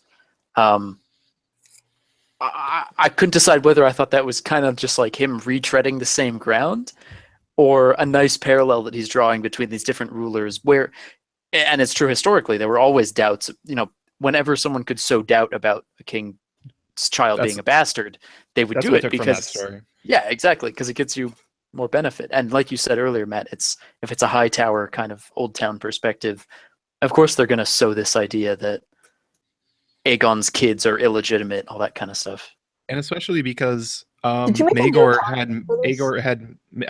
had married a Hightower, so anything to discredit is in the favor of the Citadel and the Hightowers themselves. Absolutely. We seem to have a Brendan B. Fish on the cast. Hello. Wait, did you make a new account just for this? I think this is YouTube account. It's my YouTube account. Word. Oh, right, where you have your Quentin rant. Yeah. As Blood of the Conqueror Q&A. That's right. It's the two best videos out there currently on YouTube. Wow. So what? Okay, you guys. Right. Ryan Picklesheimer said, "Hey everyone, great content as always." Man. Thanks, Ryan Picklesheimer. Yeah. Wow. Thanks. Surprising. We're just drinking. I honestly read that in a sarcastic voice. I'll be honest. Yeah, I know. I know. I think for Ryan, we have to take a shot. Oh no, please. You already went for it. You're getting ready. As you were saying no. Don't pretend. Don't play with us, Michael. Don't play. Oh God, yeah. You guys. I tried it in your hand before that got out of my mouth. 375 milliliters, and I've had half of it. I think I've like poured too much in that. I poured it back into the other drink. Story of my life. Consume reader slower. All right. This is so much sugar. Yeah, actually. Fireball's a lot of sugar? Sweet. I'm assuming so. It just smells like cinnamon. Hey, where's my nutrition facts on this? Yeah, this is more than a shot. Hold on. Guys ready? Yeah. All right. Wait. All right. Slant.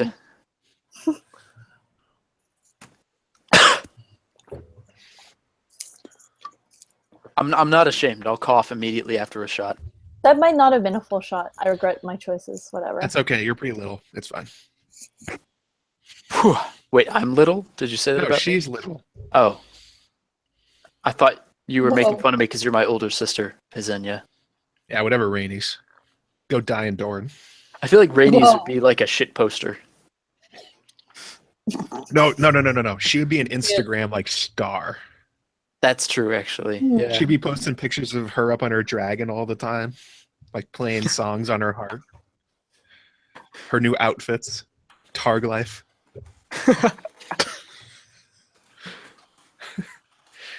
Eliana, you're contemplating this way too much. What's going on in your head right now? Like, would Visenya be us? Like on Reddit? So or I don't know, maybe not. Ion Throne is saying that I should do the rest of the stream that we should do the rest of the stream in character. So We I just guess got told, I'm we Rhaenys. just got told to man up to real whiskey. Yeah. Ooh, who told you that? Because they're right. I mean, Bernie like, burnt. we thought Bernie the burnt. about it, but then we thought about it, but Fireball like seemed insane Yeah, it's for Maegor. He burns so many people. because fire. Yeah, That, it that makes was sense. really the. Maybe they mean that we really should have gone in on the Everclear or the 151 at the very least. I would duck out of that real fast.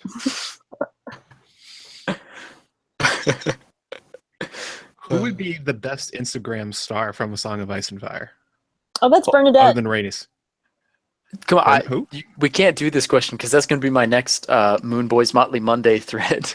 What is? Who's the Who would- best Instagram star from A Song of Ice and Fire? Oh, don't. Yeah. I wanna see the midway stuff. Is this really a thing you're gonna do? Because I just made that up. Sure, I don't know. totally. Yeah, now that you've said it, it's mine. Totes my goats. Zenya. I'm your sneaky younger sister, and I'm going to steal everything you do because I'm Oh, catty. Yeah. shit. You might have Aegon's affection, but you're gonna die young. You don't Or- know or that. not I might have die. grown old and actually been the Vulture King's consort. Ooh. Whoa. Oh, the That's Vulture my- King. That was interesting. What was going Yeah. on Yeah, there? R.I.P. So Those was the are- Martells? Did the Martells were they actually supporting the Vulture King? I believe Seemed it. like it. It's Okay. a Doran Martell thing to do. But again, But going back to the slant from this, if this is written from the perspective of the High Towers and the Reach, they Right. are definitely going to suspect the Dornish of anything. Right, and there's no benefit for the Dornish too. They've already secured their independence by defeating Aegon earlier and killing Rhaenys earlier than that. So what's the What's the angle? What's the angle, right, of Just a supporting them? troll. Just a troll. Just trolling. Trolling. Yeah, For funsies. no, that's a good point though. Like, Giggles. what is their actual goal in funding the Vulture King, other than just fanning Targaryen flames against Dorne? I mean, like it's almost like it's a very Sand Snake thing to do, but it's not a very Doran Martell thing to do either. You know what I mean? Yeah, you got to wonder if maybe there were. I don't know. Yeah, I don't know. When I read that, like I definitely read the Maester bias in the account, so that makes it seem like that the Vulture King was in league with the Martells. But I mean, I don't see any upside for the Martells. Like, why would they try to provoke the Targaryens after they've already defeated them in a calamitous war for their own not independence, because they were already independent, for their freedom, let's call it that. Right. Yeah. So it's hard for me to see the upside, the angle for them to support the Vulture King, and I doubt that that Fire and Blood is going to really shed that much more light on it either. Yeah. I mean, if a lot of the other people, a lot of the other kingdoms were rising up against the Targaryens at the same time, and the Vulture King happened to coincide with those, it could be that the Dornish might have seen it as an opportunity to get the Targaryens out of Westeros for good. They couldn't believe that. The Vulture King, they said his army was rabble, that they got cut up by knights in But they were took, nothing. They took Blackhaven though. They sacked Blackhaven and they killed the maimed. Yeah, the Targaryens aren't like a powerful house. They're like a lesser Marcher Lord. They're pretty. They have a castle though. I mean, they can't just be a rabble that takes a castle. There has to be engines and armies and good soldiers fighting on behalf of the. I agree, but we're also talking about the time when Balerion and Vagar are still around. Like, this can't possibly win, so why are they trying? Yeah. So that doesn't seem like a very Martell thing to do. Like I still maintain that. I mean, I agree with you, Matt, and that it's just not there for me. The motivation. I see the LML is saying because the Targs are still a threat to Dorne. They are, Yeah. but why would you provoke them right after you've just won the war? Well, Like you've secured yourself a set of peace for a little while. Why fight them again? Well, So the soon? Vulture King went right towards the Reach, not towards King's Landing and Dragonstone. So Huh. maybe they were trying to recoup their war losses by just raiding the Reach and hoping that the Targaryens were going to be cool with it. And I wonder if mean, there's something to be said for now. for the idea that they weren't necessarily gunning for like destroying the Targaryens wholesale, but by showing that there could be a successful popular revolt like this, it undermines the Targaryen Yeah. dynasty, right? Like, and the lords look at that and they see, okay, well, wait a second, this rando from the Vulture King is like, The random hey, Vulture he's able King. to lead an army and sack Blackhaven. Why can't we? You know, it does promote discord in the Seven Kingdoms. I mean, I've been racking my brains this whole time. You guys have been talking about this. That's all I can come up with. So, Well, I so don't know like if that's a good reason. in a classic insurgency type campaign, it has to work in a homegrown organic setting. Like it can't reach out too much farther beyond its own home base of its population center. Mhm. So I guess you can see the argument of it destabilizing the realm, that being a good argument, but at the same time, like Admiral Curtis saying in the chat here, there want to be Ironborns. Like there's no way to sustain that in the long term. It just seems totally foolish and not something that the Martells would necessarily want, especially if they want to maintain their sovereignty over their own country, which they end up doing for another Could it be 130 years, 20 a years. kind of like 40 chess thing out of the Dornish, that there was a lot of nationalism out of Dorne after they fought off the Targaryens, and so they let the dumb people go kill themselves against the Reach while they That's actually a maintain plausible control. theory. I would say that's plausible. That kind of makes Yeah, it's sense. just like Yeah. whip themselves up. Every dumb Dornishman that thinks like, yeah, we fought the Targaryens. They just kill themselves, and the Dornish and the Martells get to rid themselves of a lot of potential enemies, because we know it's not a cohesive political structure down there. Well, it's like the army used to call it like the honey trap thing. You would put like a bunch of people in a certain location and draw all the bad people to one location. It wasn't a very good strategy, but it's something that works. That makes Or what sense. if Yeah. the Martells did it because they're wild cards? No. Wild cards? Wild cards. Jeff, I have a copy of Wild Cards. Oh, great. Is that Wow, is that Inside Straight? That's my Yeah. That's favorite Inside one. Straight, After a Lowball 8. sci-fi essential book by George R.R. Martin. It's not by George R.R. Martin. It's only edited by George R.R. Martin. His name's on the cover. Exactly, to sell the books. Just like What are you trying to Book of say? Swords. Whoa. Whoa. Whoa. I did like in Book of Swords that George R. R. Martin's is like the last story, so you have to read all the rest of them to get to him. Well, that's the thing. Like, so Tuesday morning, I was driving into work, and I finally like it popped in my download, so I started downloading it, and I was like going through each chapter of it, and on Audible, it's chapter 195 out of 211 is when. That can't be right. No, it absolutely is true. Oh God. How do It's not chapters that many work? stories. There's I don't know. You have the book. I only have the audiobook. I think Audible splits them into like 7-minute or 10. Like it splits them into minute segments, chapters, so that you can skip quickly. Each author gets one chapter, so there's only like 15, 20 something. Right. Like The that. Audible chapters are different from the chapters in the book. Right, but it's 211 chapters, and I had to go through 194. Eventually, I was like skipping, and I finally realized it's got to be at the end. So I finally clicked like in the middle of like the Faith Militant uprising, and then I backtracked from there. Skipping because you're so happy that you just had to skip all day. Speaking of Oh. skipping, I'll be right back. Oh my god. Oh, damn. Speaking of the Faith Militant, I thought the interaction between the Faith Militant and Maegor was maybe the second part. I thought the back and forth between them and the fights between the High Septons and the Crown and the jockeying for position and like sort of the Brotherhood without banners aspects that came out of like with Septon Moon, and how they just like had like their own little kingdom in the Riverlands, in the Westerlands. It was amazing. So Like I can't even imagine that in current A Song of Ice and Fire lore. So I'm Like, gonna, because I think this is gonna pique your interest, Matt. Okay. So one person on a Facebook group I'm a part of said, and this goes to the High Septon that was murdered in Old Town. You remember that one? Asks, does anyone else think that the High Septon was killed by a shadow baby? Oh, I definitely thought that when I was reading. I was like, this sounds like Tyanna of the Tower, that she shadow babied him. Right. That's what I was thinking yeah. too, because you have in a Clash of Kings, you have everybody saying that Brienne killed Renly, and you have people even saying that Catelyn killed Renly, and you have the same sort of motif Exactly in the Sons of the Dragon, where everyone's like, well, it was Tyanna, it was Maegor, it was Lord Hightower, it was all these different canons, but nobody can prove. Well, wait, hang on. They didn't mention Tyanna.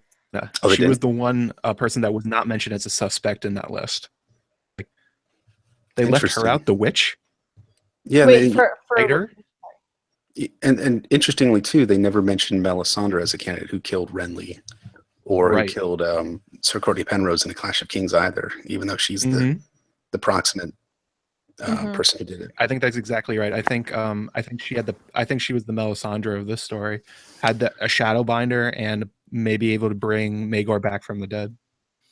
So that kind of brings a discussion maybe that's more interesting than the book itself. Standard.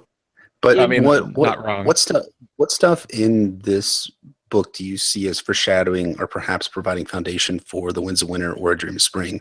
And you mentioned Tyanna and Melisandre, and I think that's a really interesting combination.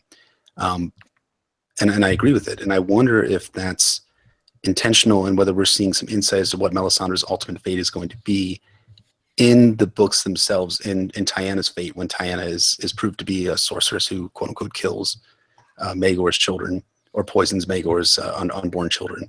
I wonder what Stannis is going to do after he finds out that spoilers extended, that killing Shireen does not make him Azor High Reborn, whether he's going to like go after Melisandre big time before he ends up killing himself, sort of thing. Which, in my opinion, is what Maegor did. He ended up killing himself at the end. Oh, that was the other big mystery. Do you really think he killed himself? I don't know, because like on one hand, you have these like horrible tyrants in history, and the only thing that really ended up stopping them, like after several attempts, was themselves killing themselves when it was close to the end. Like, did you see Chloe said in the chat, Melisandre, with regard to Shireen and Tyanna killing the king's children is an interesting sort of thing as well. Oh yeah. oh yeah. Yeah, I think there is definitely a parallel there with Tyanna and Melisandre. That it's the sorcerer out of the East who gives this king a new lease on life, basically, right? She shows up and reinvigorates the forest. And I mean, the first thing Maegor does is burn a bunch of warriors. He burns warriors' sons. He burns the Faith of the Seven. The first thing Melisandre has Stannis do is burn the idols of the Faith of the Seven. That's great. So there's definitely parallels there. And as her ultimate fate, yeah, I think Melisandre's fate's totally tied to her role as she's like she'll be a successful sorceress in some ways, but in the end, it's like her manipulations and all that will kind of catch up to her. I think be her downfall. Yeah. I think it's a really good point. That also maybe this is just me being a filthy casual, but I never heard anything about Tyanna before, and it seems like her and Visenya, much more than the actual Sons of the Dragon, were by far the most interesting characters in this story. Yeah. And like, not only was Tyanna a Melisandre character, she was also a Varys character. They called her the Spider. Right. Like that was a part of it. Like, it appears Varys is not named the Spider because he might be named after Tyanna. Like, it's like the position that name has kept on since her. Oh yeah. Yeah, I like the idea that she we're starting to see how there wasn't necessarily like a small council until Jaehaerys, but like, you know, they talk about how Aegon actually left much of the ruling of the kingdom to his two sisters, and then we see that Maegor, a lot of the ruling was left to like his mother, and like Tyanna, we see that Tyanna is in a lot of ways the prototype master of whispers. And the idea that, as you were saying, like maybe the spider is actually a title and not it's her title, and not an epithet, which is kind of insane. That, well, I mean, it would kind of make sense because Varys is you routinely made fun of as being feminine, so this could be a direct reference to Tyanna the whole time. Well, I mean, as a eunuch, I mean, it's like a post facto reference, you know, because I doubt that George, when he was developing Varys, no, he definitely didn't think of this beforehand. But now that with all this behind him, he probably went back and like linked these things together in an interesting way. Maybe, yeah. I mean, like Varys is kind of described as feminine, but it's more of like, I think of an image Varys cultivates because he uses that to his advantage when he's like pretending to be what was it, Rorge, I think, like what the or Rogue, I forgot. Rennifer Longwaters. Yeah. Ruger, yeah. The jailer, rather. And that way, like, if he's associated as being a certain way, no one can suspect him of donning these other identities. So, yeah. He also dresses as a woman too in several. Yeah, that's true. There's also maybe George has like gotten more historically accurate over time. Like, wasn't traditionally in medieval societies that the court and politics was actually mostly run by the women, and that this is more a reference to that. Well, it depends on what you're talking about. What type of history? So in Western Europe, it was primarily women, but in Eastern Europe, in Byzantine history, there's a long tradition of eunuch viziers kind of running things while the king or the emperor was out fighting wars or being assassinated, which tended to happen to a lot of these Byzantine emperors. Did happen a lot. I can't speak outside of the European experience. I'm sure that others who have studied Chinese or Indian history or can speak more to that. I believe that Genghis Khan might have had eunuchs as well in his court, but I can't. There were a lot of fairly powerful eunuchs involved in at least a couple of the dynasties ruling China, if I remember right. Yeah. Yeah. This could just be a reflection of that he's trying to be slightly more historically accurate than he was in the past. Oh, I think he's definitely branched out a bit. I think we've talked about being a meta point that George has kind of has made Westeros almost too Western European or too English, right? At the exclusion of other cultures. And at the time when he was writing it was visionary when he was writing Game of Thrones, but now that he's expanded out, there are some limitations to the medium, especially as he's explored Essos in A Dance with Dragons, especially where there's not really as much depth to Marinese politics as there are to Westerosi politics or even the people, more than that, the culture of Slaver's Bay or of Volantis or any of these other places are not especially well developed beyond more caricatures. I don't know what the point was with that, but I'm sure I have one. It's just a thing. It's just a thing I harp on. It's a thing I harp on every now and then. I want to talk about what's going on in the chat. LML is having a discussion with Natalie Woon Ion Throne about Azor Ahai, and since we're talking about Melisandre and Tyanna, is there anything in this that made you think of that, especially with how much Maegor is said that he's stabbing people through the heart and like cutting out like random body parts? It kind of seems almost like a really brutal Azor Ahai thing that he's trying to do, especially with Tyanna in his camp. I mean, you'll like this, Matt. I mean, like there's definitely some Stannis Maegor parallels, especially with the cutting off of limbs and things like that. You have Stannis cutting off Davos's fingers for stealing and gelding men for raping, and when they get up north of the wall. And I think that there are some parallels there between Maegor and Stannis, and I think there are between Tyanna and Melisandre for sure. Yeah, LML just brought up a point in the chat that he actually cut out her heart with Blackfire. If that's not a Nissa reference, then I don't know what is. Yeah, that's a great point. I really like that a lot as a Nissa connection. Cutting her heart If out. she's standing in for Melisandre, then, and if she has shadow binding and maybe white raising abilities in her past, I mean, she may have been telling Maegor this whole time, you have to conquer everybody. Do you think there's a Because possibility? Azor Ahai is a conqueror. Yeah, like, do sorry, you go think ahead. there's a possibility that, like, so we have a couple of different prophecies, right? And the prince that was promised, we are told, is a Valyrian prophecy. Granted, Oh. the prince that was promised is not necessarily the same as the legend of Azor Ahai, but, like, we don't know what religion Tiana belonged to, assuming she, like, we don't know what religion she belonged to. Belonged to one. And is it possible that she, like Melisandre, believed that Maegor perhaps had a destiny, and that's why she, like, egged him on to do all this, like, terrible shit?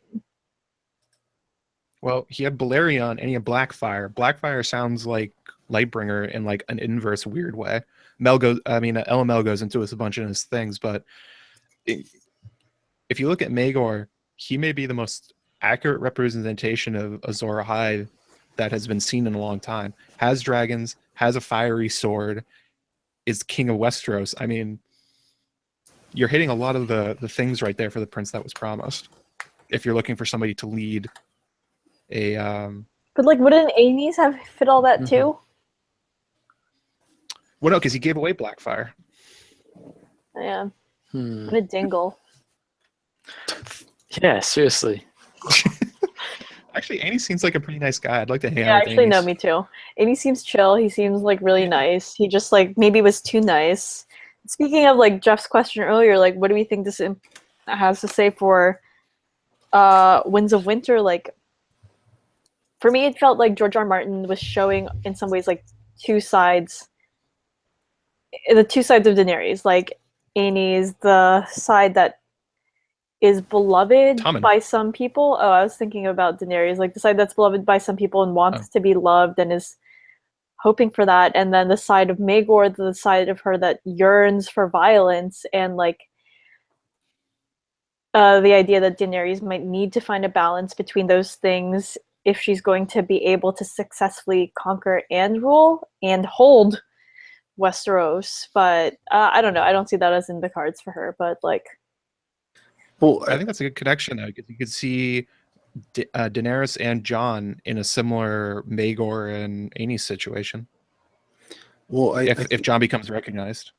I think what you can possibly draw from it is that, and I'm not saying this is 100% accurate, but you can see the parallels in that Daenerys tries to be Aenys in A Dance with Dragons and trying to make peace with people that maybe don't deserve peace and that are not out for her best interest in the long term, thinking about Hisdar and the Green Grace and all these types of people. But in the Winds of Winter, at the end of A Dance with Dragons, you have Dany rediscovering her Targaryen identity in Fire and Blood and Dragons Might Know Trees and all these types of things. Seems like a very almost Maegor thing that she would be, advocating for or moving towards in a character movement. So, in season 6, when you have Dany burning the calls and going, full Fire and Blood on the Yunkish and the Volantines, at least outside of Marine, and I think you'll end up seeing a lot of these things happen in the Winds of Winter itself, where you have Dany going towards this more violent conception of her Targaryen identity,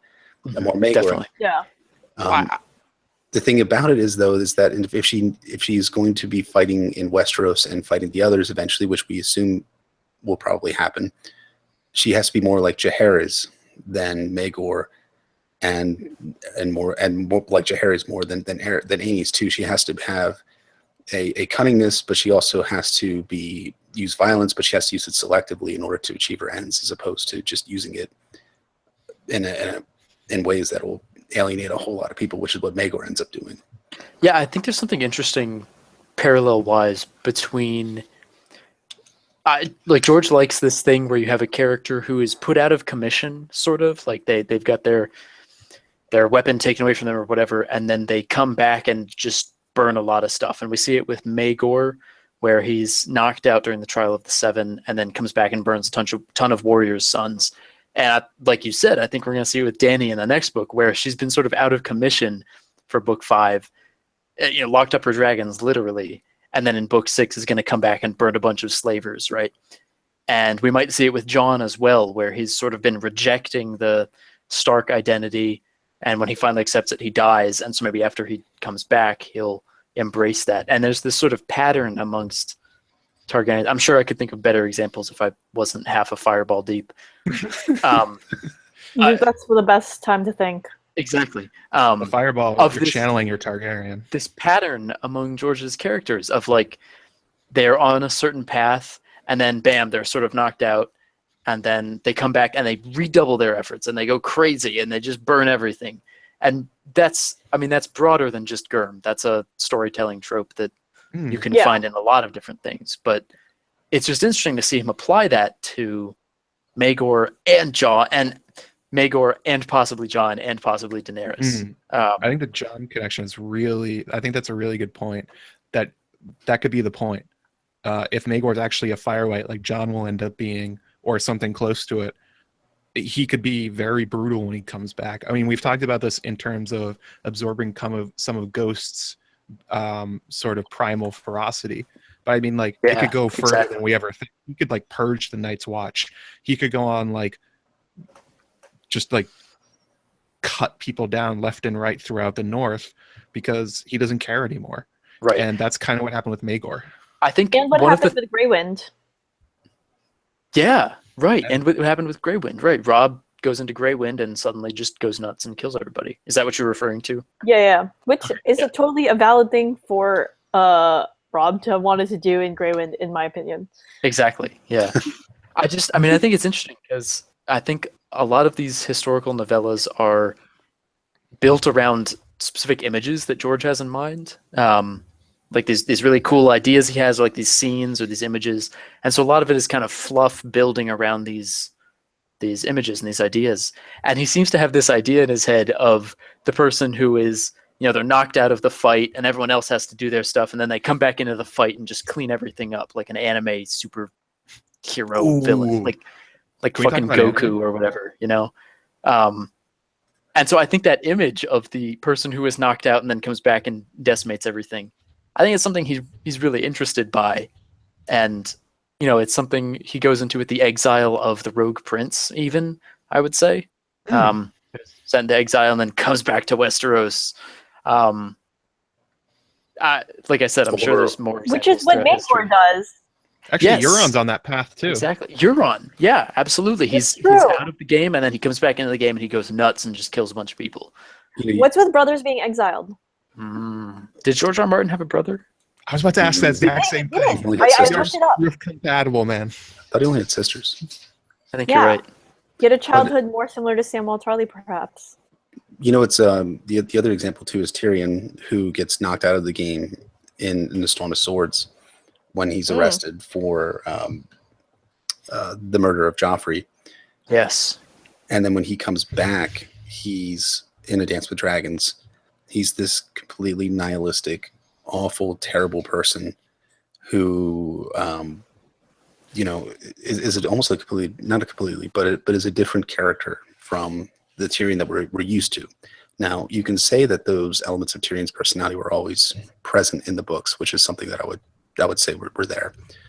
But when he comes back in A Dance with Dragons, all of those awful things about him are much more prominent and much more. He's like, it's almost like Tyrion Unchained. Like he's become the most. I would watch that movie. Yeah. Tyrion Unchained. He's like trying to be Tywin Lannister, but like to a crazy extent. He's like, "Is this what you wanted, Father? This is it. Actually, I'm giving it to you." And it's true though. And what you were saying about the personality characteristics that are there, that's true for Maegor too. Like, it's not like Maegor was a great guy, then he got knocked into a coma, and then he turned into a dick. He was a jerk. And then he woke up and was even more of a jerk. Like all of those elements of Tyrion's personality are there. It just takes this taking him out of the game to suddenly amplify those when he comes back. I think you're absolutely right. That's a great observation. You can variably kind of track it and being like, George likes taking every bad thing said about a character that's not true, and then the character comes back and says, "All right, I'm going to make them true now. Right, because Yeah. Tyrion's like he's being accused of being a demon monkey man throughout, like in a Clash of Kings when he's the Hand of the King or acting in place of Tywin as Hand of the King, Mhm. and he becomes that character in A Dance with Dragons when he's like, I will be the person that you all think that I am. In his trial in A Storm of Swords, what does he say? He says something like, I wish that I had poison for all of you, sort of thing. Remember that line that he has there? Yeah, exactly. Yeah.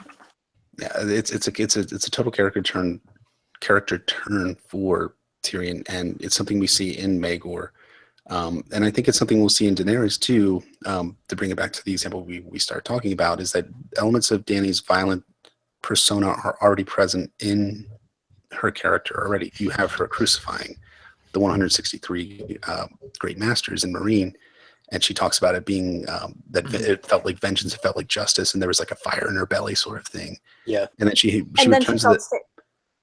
what's that? And Then she felt sick. regrets it a little, but then she rationalizes it to herself. Right. But then in A Dance with Dragons, you have the same thing where she's trying to rule peacefully, and then, she's totally offended and insulted and horrified when she finds out that someone that she was close to, or rather that Missandei's brother was killed by the Sons of the Harpy in a horrific way. And then she authorizes the torture of the wine seller's daughters. So those elements of Dany's violent persona are present. And now that it's Dany Unchained at the end of A Dance of Dragons, I think you're going to see that sort of same motif being played out, the same motif you saw in Maegor's arc in the Sons of the Dragon. Same thing you saw in Rhaenyra's arc too, or after she gives birth to the stillbirth. She becomes a very different character. She's no longer the delight of the realm. She becomes a very violent type of character, and I think that's an interesting beat that Martin likes to play with in A Song of Ice and Fire. I was also thinking about, along with that, connections between Maegor and Jon. If we didn't know Jon's POV, like the way he kills Janos Slynt, the way he gives northern justice to people, if you saw him from outside perspective, you could start to see sort of connections between the two of them. Maybe that's what we're supposed to see from Maegor here, is that Maegor was an asshole and he killed a lot of people really unnecessarily. But if you're somebody like Alistair Thorne in the Watch, or if you're somebody like what's his name, the old Like Bowen pomegranate, Marsh? like Bowen Marsh. Are you saying that Bowen did nothing but wrong. this would be how you would how Maegor is being painted in this story is how enemies of Jon would paint him. They would play up the worst things he does, and especially with Chloe's fire white thing. I mean, that could be maybe the main point of this, is that we're supposed to see how Jon may be seen in the far future. So you agree? If he doesn't get a... So you agree? What? Agree with what? Jon did not do a good job running the Night's Watch. Oh, he got stabbed. He did not do a great job. There were mistakes. There were many. There was problems on both sides. I There were never let fine it go, people Matt. on both sides. I never let it go. It's been months. Everybody should tune in to episode whatever the hell it was of Maester Monthly to see this debate play out in full. But I mean, if Jon doesn't get somebody in the histories to give him a good like PR, then this could, like the Night's King sort of thing, this could be how he's seen, even though we see from his perspective that he's trying his best for the Watch, despite the fact that he's 16 or whatever and ill-experienced at command. Can't even drive. He probably doesn't even have his driver's license yet. So- Still out of permit. As LML has pointed out in chat, and which I completely agree with, like the parallels between Maegor and Jon, we can talk about them, but Jon doesn't have those kind of, No, he doesn't. like he wasn't killing cats and punching horses and stuff like that. Like he broke his oaths. He bedded a wildling girl. He broke his, and you Having can see him sex is not the same as killing a cat, unless It we're is to talking the Night's metaphorically. Watch. killing They dead treated that like a huge deal, and he killed Corrin Halfhand. He's a kin slayer, or a brother slayer, whatever. I don't know. I was just thinking about slaying that pussy, but you know, like whatever. Yeah, He does. I was gonna say that, and then I thought that I Slays should say that it. pussy. Yeah, he Thank put you, the pussy in a Michael. He sarcophagus. is. Oh, by the way, Yes! Jean Oh my Valjean God. is going to be the hottest sex in the next book. Have you ever Calling had it right sex now. with the pharaoh? What the- All right, guys. Well, I think I need to sign off now, but it Yeah, was you fun do. for a little while I was on. Yeah, of course you do. Wait, you don't want to talk about more Kanye? Cheers. Can we talk- What's happening? Don't worry about it. Michael's just drinking out of the bottle now, but like, Yeah, that's just happening. That's just happening. Michael, take a shot. I did. Did you not see that? wait, Jeff, are you really leaving now? I am Bye, Jeff. tired. Oh, whoa. Oh, He's like an adult. I have to with a life. hype up something. Jeff, are you leaving? Are you really leaving? I am. us? Really? Are you really leaving? But we Jeff, love you. thanks for joining us. Thanks for having me. Yeah, sorry we I'm glad ejected you you. made Ejected. Jeff did again. I will see you guys when I see you. Yeah, you will. All right. Tomorrow. You'll see us tomorrow. Keep in touch, Yeah. buddy. Bye. Well, Bye. bye. Bye, Jeff. Oh, thank God he's gone. Am I right? No, I'm just Wow. That Wow. guy. Just kidding. Just kidding. Just kidding. So what we were saying something. Oh, Matt has to hype up something, right? What are we hyping? Me and Loose for Lightbringer are making a video about how things might get very dark in Winterfell with Jon, specifically about the crypts. And if we're talking about characters being unchained, The Jon, Glovers?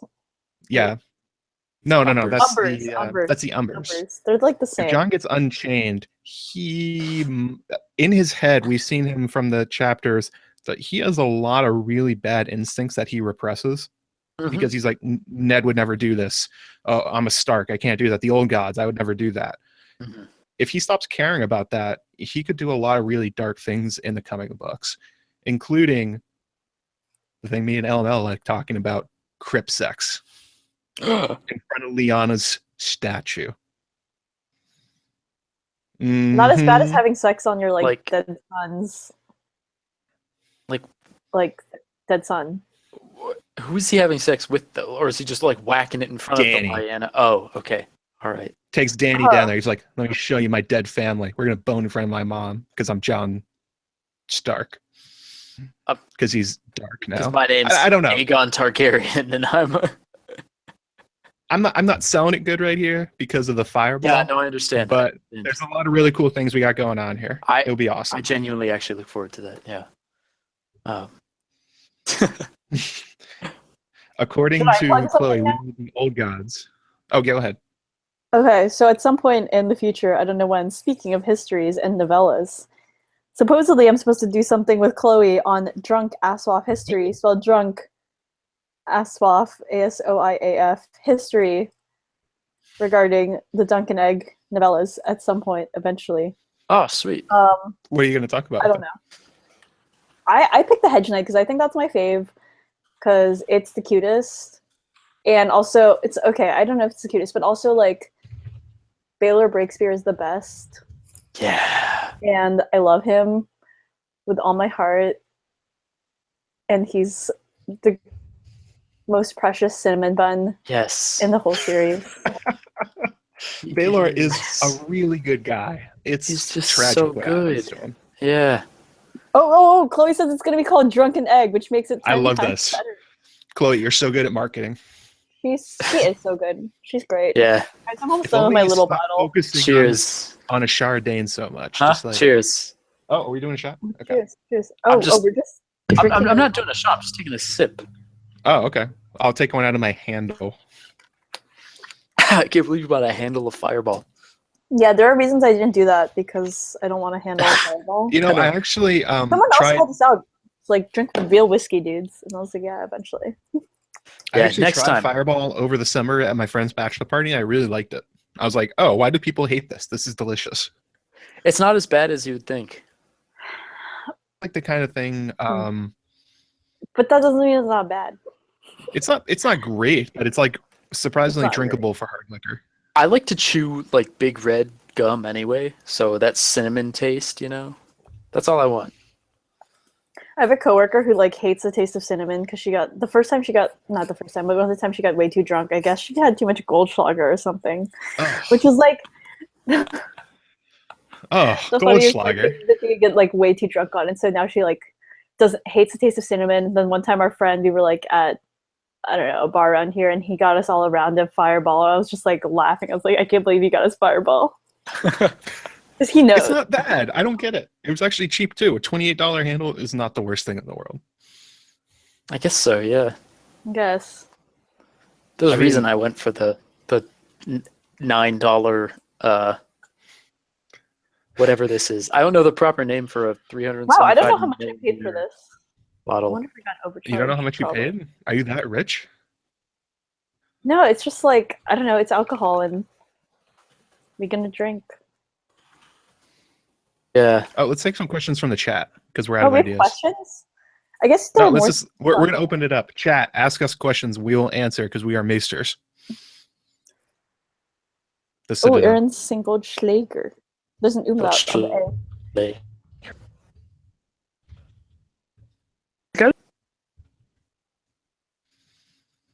Consider awkwardly while we wait for What them. if no one thinks we're smart enough to like? I think that's untrue. I think we've I think demonstrated it- tonight how very smart we are. Someone said Absolutely. I feel very strong. What 750 is the fifth? What are these numbers? It's like liquor measurements. So 750 is a fifth, 375 is a pint. You Oh. bought a half pint, I think. Oh. If yours was 200. I'm so sad. I bought a lot. Yeah, that's the. Ooh, okay. Question from Super Vegeta 101. Whoa, Was who's Maegor was he murdered? Definitive answer. Michael, go. Was Maegor murdered or not? I think he was not. I think he basically like thrashed around in the Iron Throne until he killed himself. Just because he was Okay. so angry. Eliana. Yeah. Eliana, murdered Maegor. So we're gonna Godwin's law this, all right? Hitler was What? terrible. He was terrible, right? And there were so many attempts to kill him, stop him, and stuff. But he finally died by suicide. And Maegor, terrible, horrible person, finally died. And the only thing that could kill him was himself, because we're just gonna Godwin's law this shit. I know mean, that I makes don't think sense. that's incorrect. I mean, George would certainly be aware of that. A lot of people, I guess, are aware of that and how that went down. But A lot of people Yeah. are aware of Hitler. That's true. A lot of people are aware of Hitler. So I'm that's going to how I'm gonna- propose some tinfoil for my answer. Was he shadow babied? by Tiana. I also kind of like that idea that maybe Tiana like left a last curse on him or something. Right. The babies kept getting poisoned or whatever after they were gone. Did like Tiana have like cohorts? Did she have allies? Did somebody shadow baby Maegor? Whoa. Ooh. That's she interesting. She could have like taught, I don't know, Rhaena or something. Or Like the Oh, as Rhaena escaped, and that would be like her last. Or could it have been, and this one's kind of a crazy one, and there's nothing to back it up, but could it have been a faceless man? Could it have been an assassination? should have been. That's absolutely right. The Iron Bank was referenced during this story. Were they? Okay, there we The go. High Towers were in contact with the Iron Bank. Did they hire a faceless man? Oh, damn. Yeah, see, that seems kind of like... I was just pulling that out of my ass, but like, No, if the High Towers were connected it's to an the Iron excellent Bank, question. It was Yeah. referenced that a High Tower sent a message to the Iron Bank saying essentially like the High Septon's the king in Westeros while Aenys is in charge. So they were definitely in contact. And you got to imagine that, like, I mean, so the Iron Bank, the Faceless Men, supposedly at least, will take assassination requests from pretty much anyone, so long as they pay the price. Mhm. So with the amount of people that Maegor wronged, both on either side of the Narrow Sea, because he was in exile for a while, it's entirely possible that someone could, go to the Faceless Men and say, listen, I'll give my life, whatever it is, kill Mhm. this Maegor. And maybe it takes them a few years to get it done, but They finally get there. yeah, right. It's also possible that like they'd be more amenable to that request and maybe, I don't know, give them a discount because like, granted, it is about what is it, like 300 years, I guess, technically after the Doom, right? Mhm. Yeah. It's no, it's like Uh, No, 100. it's like 150? Like 150 years like after the Doom. So in some ways, it's still kind of raw. You know, the harm that the Valyrian Dragon Lords did to the slaves that made up Bravos and the Faceless Men. So they Mhm. might be like, yeah, this guy's terrible. This guy is the embodiment of exactly why the Dragon Lords were so terrible, and Right. Faceless Men and Bravos had to be created. So they might have been like, yeah, I mean, we'll cut you a deal. Especially if the theory is well, I've written a couple theories about whites and aristocracy and the pre-Valyrian world that they essentially ritually killed themselves and brought themselves back to life to be like immortal lords. If Maegor is a fire white, he's never going away. He's going to be there for hundreds of years, That's and he killed his workers that helped him build the Red Keep. I mean, if there's a target for the Faceless Men, if my theories are correct about the Undying and Shy, Maegor is right at the top of the list. He is the white aristocracy come back again. Yeah. the white aristocracy. Yeah. No, I know what white you mean, but obviously Yeah. I know it sounds funny, but it may be intentional. It's kind of an interesting idea. This like undercurrent of a like a supernatural war with Maegor as the battleground. You know. Well, that's the thing. We get the on the ground battle stuff, but we know from Tiana and the implications of Shadow Babies that there's other things going on right now in Right. that time frame. They are Right. not gone. Yeah, that's kind of interesting. Okay, so that was a pretty good conversation. We got another question. What is our favorite dragon from Sons of the Dragon? That could be, I think that will include physical dragons and Targaryens. What?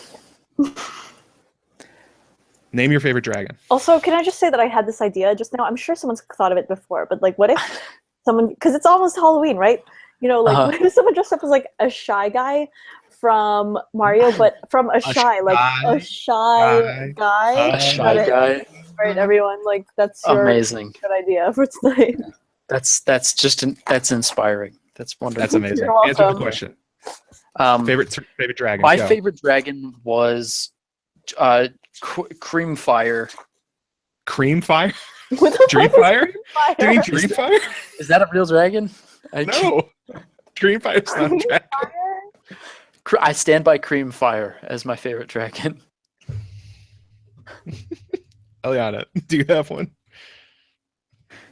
Vagar. That's Vagar a has pretty- a long and storied history. That's a pretty Mhm. vague answer. Oh, a shy Also, guy. can we talk about this picture from The World of Ice and Fire of Maegor dead on the Iron Throne? He looks I like love he's it. really... He looks exactly like his dad. He does Doesn't not he? He looks like the Ted does not- Danson picture of He Aegon. does not look like Ted Danson, like a little bit. He looks like, He's dressed the same. oh yeah. he's a king. But okay. They But you know didn't what have I mean. fucking Vogue magazine. Aenys did. He was Bogart. dressed in Called silks. Bogart. He was wearing a golden crown. He was fashionista. That's true. Aenys was he's a handsome boy. His illustration in The World of Ice and Fire makes him look like he has a colossal nose, though. Oh, let's see it. Oh yeah, this up. sorry. Let's pirate some more artwork here. I mean, check out this. That's it. Check out the schnoz on that Yeah. guy. You know. Yeah, Oh, okay. Looks has pretty good good. hair. Nice job, Aenys. he has good hair. All right. My favorite dragon, I said it earlier, was Visenya, because I thought she was the star of this. I thought it was great. That's fair. I said Yeah. the dragons could be dragon or Targaryen because they're dragons. Eliana looks confused. Well, I think Like, we should people move on are to the next sneering. question, which The is next one is great. yeah. From Susan, from Sue the Fury from Watchers on the Wall. No, Fuck, no. marry, kill. Well, yeah. I mean, I think Chloe said it originally, but we'll take it. So I can't even remember who these wives were, if I'm being frank. There were a lot of them. There were 6 wives for Maegor. Are we including Rhaenys too? No, just Maegor's wives, I think. Maegor's wives? Okay. Yeah. It's all Chloe? Oh, I'm sorry, Chloe. I didn't mean to steal your thunder. I'm going to give it to Sue. So we've got Cerys Hightower, Alice Haraway, Tyenna of the Tower, Eleanor Costain, Rhaena Targaryen, and Jane Westerling. Another Jane Westerling. Huh. Yeah. They Pretty keep weird. coming back. Them hips don't lie. So They don't I'm going to go first here, all right? Mhm. For Fuck, Marry, Kill. Okay. We're going to go with Fuck Tyenna of the Tower, because come on. You gotta. Okay. I would say I would marry Alice Haraway. She seems like very smart, capable. Yeah, she did a lot of stuff off screen in this story, I think. She recruited people, all that kind of stuff. That's good. And I would probably marry it's either Jane Westerling or Cerys Hightower. Maybe Cerys just for that Hightower hookup, because you want to have that family on speed dial, I think. On speed dial. Yeah. So anyway, to recap, that's fuck Tyenna, kill. Wait, You're just drinking Fireball. You're just what did I drinking it. say? I don't know. Hmm. Hold on. What did he say? I did just marry twice, I think. Yeah. That's I a very was married. Maegor move to do. Yeah, you make. Yeah. I pulled a Maegor on y'all.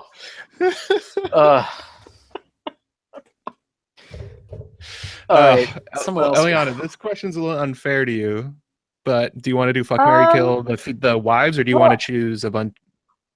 I mean, I don't know. It just like feels terrible because like a lot of these people didn't seem like they wanted to be in that position. But I know for sure, True. even though like on one hand it's tempting to want to fuck or marry Tyenna, I'm gonna kill her because she's just. Whoa! You're killing a spider? That makes sense, though. Because like, okay, think about it. She like did all these terrible things together with Maegor against like his wives and so many other people and stuff. Like, Okay. she's just not good. That's a good point. Yeah, that's a good point. If any of them deserves to die, it's probably Tyenna. Not Okay. a good person. Yeah. Who you marrying? I don't know if I'm worthy to marry any of them. They're just all so Whoa. wonderful. And well, except for I don't know, Cerise is like but like I don't Well, we know. don't know that. Like, her primary reason she's not a good wife is that she doesn't give Maegor kids. I don't know. It's just like the Hightower thing, but you're right. Like she seemed like she was like, I am the original wife. I don't know. I guess I don't know. All of them seem like they would be wonderful, wonderful wives and deserve a really great spouse. Not that I'm necessarily that, but I just feel like I don't know. They all seem great. This is a Maegor answer. This is a Maegor answer too. I don't know. Maegor would have already declared everyone's his wife. This is Yeah, I an was gonna say Amy's. this is an Amy's answer. Yeah. Rhaena. I would want to marry Rhaena. Okay. And I guess Allie seems like she knows how to have fun. Yeah, that's fair. That's They fair. did have a 3-way wedding Alice night. is the one Yeah, who jumped in the bed. Yeah, that's right. Yeah. Allie's could get down. Alice can get it. Yeah. All right. All right. So I think I'm going to go the opposite of Eliana. I think you marry Tyenna. I think Whoa. Mistake. You're gonna rue that decision. I might rue it, but she's crazy. She's the Raven Spider lady who's bringing people back from the dead and shadow babying. That's who you want on your side in a fantasy world. That's your partner. Until she betrays you. Well, she only betrays me if I get like 6 other wives. If I just marry her, I'm cool. She didn't seem to have a problem. I don't know if she had a problem with the other wives. I don't know. She did. Anyway, go on. She said she was poisoning all of them. But okay, so this is something someone else said. Like they think that Tyenna confessed before she was even tortured. It's that it's as though that's she correct. confessed to get out of being tortured and just killed. she might not have done it. She might have just Yeah. confessed Okay, that's to a get fair out of it because she interpretation. knew what Maegor was like. However, I think Jeff said that. she's Bloodraven and Varys and like Melisandre all in one. That is marriage material if you're trying to be like the king of Westeros. So if you're sort of min-maxing, you want If to you're marry min-maxing, Tyanna. she is maxing out. She doesn't have the family background, and she's a foreigner, but And she's she's effective. crazy. She's crazy. I think I agree with Eliana's fuck decision. I think that late. What was her name? Alice Hathaway, was that it? Oh, what was Alice her name? Haraway. Alice Haraway. Haraway. Lord Haraway. Alice Haraway. She jumps into the threesome. That is a wild child. That is what you want there. And as Yeah, for slut. kill, I think I want to kill the High Tower because it seems like that is she's just creating a lot of problems for you if you're Maegor. Is she? Yeah. She's like it's her that the entire High Tower Faith of the Seven thing is resting on. They're mostly just trying to get them back together. And the High Towers as the High Kings. If she's not on the table, then you're probably I don't know. It's hard to say. They probably would go, but here's the thing: they have the prophecy that if the High Tower is going against the Targaryens in battle, that Old Town will burn, and they like hold that to this day. And this is the time when it came about. If that's a real thing, maybe you don't have a lot to fear from the High Towers, even if you kill her. Yeah. Like, what are they gonna do? You could just always just reject the face of the Seven and go full Maegor on everybody else, which he did. That's true. And under your scenario, you have Tyanna of the Tower on your side. Right.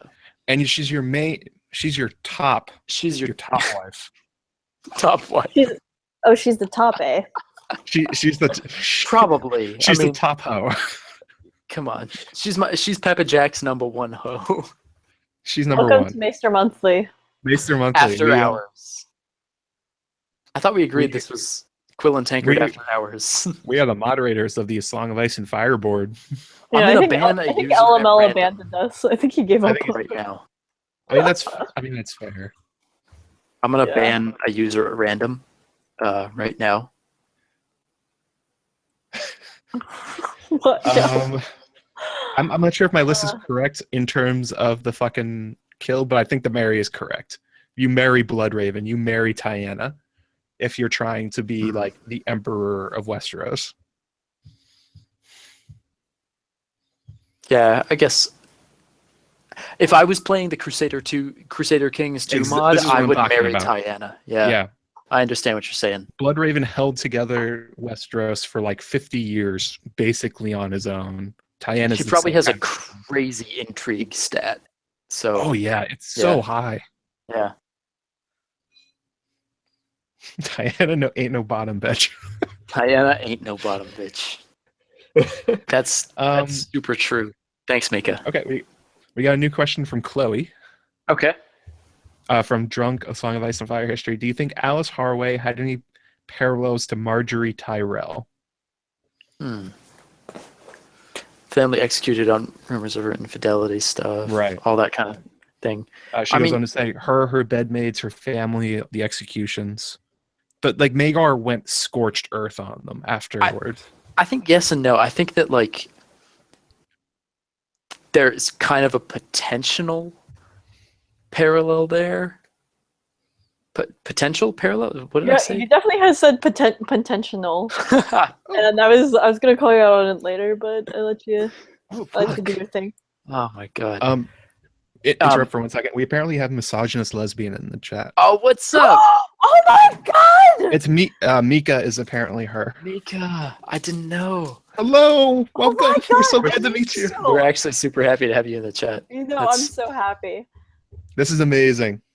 Ask us a question, Mika. Everyone, we're not talking about Sons of the Dragon anymore. Let's just talk about how much I like misogyny. We're going to talk about her. Okay, no, so fucking Marjorie Tyrell.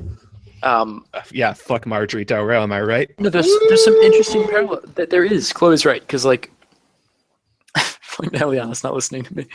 It's okay. Just talk to me. I'm with you. Yeah, right. No, but I think there's like potential. It like what happened to Alice Haraway is like the worst possible version of what could happen to Marjorie going forward. I don't think it will happen to Marjorie, but I think it's You like think the Tyrells are too strong? I don't think it'll happen to Marjorie under Cersei. If it happens, it'll be because of like the Sand Snakes or something. But I don't think it'll be Cersei who goes scorched earth on Marjorie's family. Although obviously there's parallels with Maegor getting. The show had happened. You don't think that's gonna happen in the books? I don't. No, not exactly. I think it'll be more. Okay. I think it'll have more nuance than that. Hashtag subtle artisanal nuance. Handmade, homemade, artisanal, al dente nuance. Hang on a second. Eliana, I'm gonna put the camera on you. Can you please do that again? I don't remember all the letters I made. I was like, just go. New one. That's so subtle. The subtle nuance. What were we talking about? We were talking about Marjorie and the Haraways. So you don't think that's going to happen to Marjorie? I think I agree with Chloe that there's a lot of parallels there. It appears she was well liked, but the Tyrells are way more powerful, and it seems like I don't know if it's the right way to say this, but it seems like Marjorie is way more driven. I know what you mean. Mm-hmm. She really wants to be queen. Totally and it seems like Alice Haraway was just kind of, maybe she was wrapped up in Maegor before he became the Cruel. But it was before he became the Cruel. I mean, pretty cruel. He was like putting down rebels. He was like the best tourney knight. He was the best martial knight. He was like almost a superhero throughout Westeros, with like this downside that he kept killing captives in weird ways. Yeah, and like punching horses and stuff. But yeah. He was mean, but he was. I mean, you know what I'm saying. No, I do know what you're saying. Sorry, I'm just laughing about punching horses. Yeah. just Maegor like goes out every morning and like punches a horse right in the teeth. It's just like from Blazing Saddles. Is he Mongo? He's Mongo. He is Mongo. Mongo the Cruel. Mongo. Maegor just pawned and gave of life. Just pawn. Yeah. Oh my God, we're going the same place. That's amazing.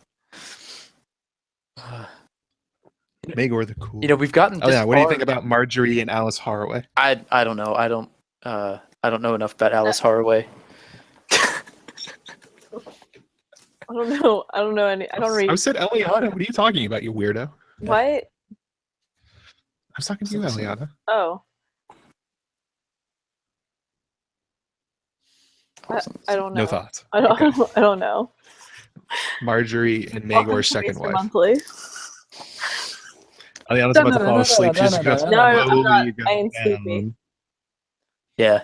You ain't sleepy? The fireball's keeping you up? Oh, yeah. Someone did say, someone did ask whether the Ted Danson picture is worse than the Chris Hemsworth Rhaegar picture. And Hemsworth Rhaegar picture is real. Magnificent. This is real.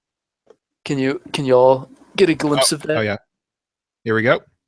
I don't know how. I actually think that's a really good picture. But it is also Chris Hemsworth. So they actually modeled that one obviously after my jawline was an interesting I can't tell with the beard. Yeah, hold on. Let me get my sword and shave it off. Okay, cool. Bye, Michael. Are you really gonna shave your face right now? Does he have a sword? Hang on. He actually has a sword. Why do you have a sword? I mean, why not? He has a sword. Just gonna. Michael. What? You have a sword. Just gonna shave real quick. That looks blunted to me. It's super blunt. It's like a stage sword. Yeah. Blunts. It's a fat Oh. blunt sword. What if we did a trees episode of Baster Monthly? We'd have to invite Chloe. I don't think I Is don't think I that a would problem? talk. I just don't think I don't know. I'm like not fun at that point. I would just like, fall asleep. I I'm fall fun, asleep. but I'm just like trying to watch cartoons at that point. I would just watch MXC. That's all I would do. I would just like ignore you guys and watch. Yeah. Yeah, Be like, I makes guess we have a live stream. I actually that Vegeta. Wait, what is it? Super Vegeta 101 brought up another question. No North. Absolutely zero Yeah, North that's mentioned. true.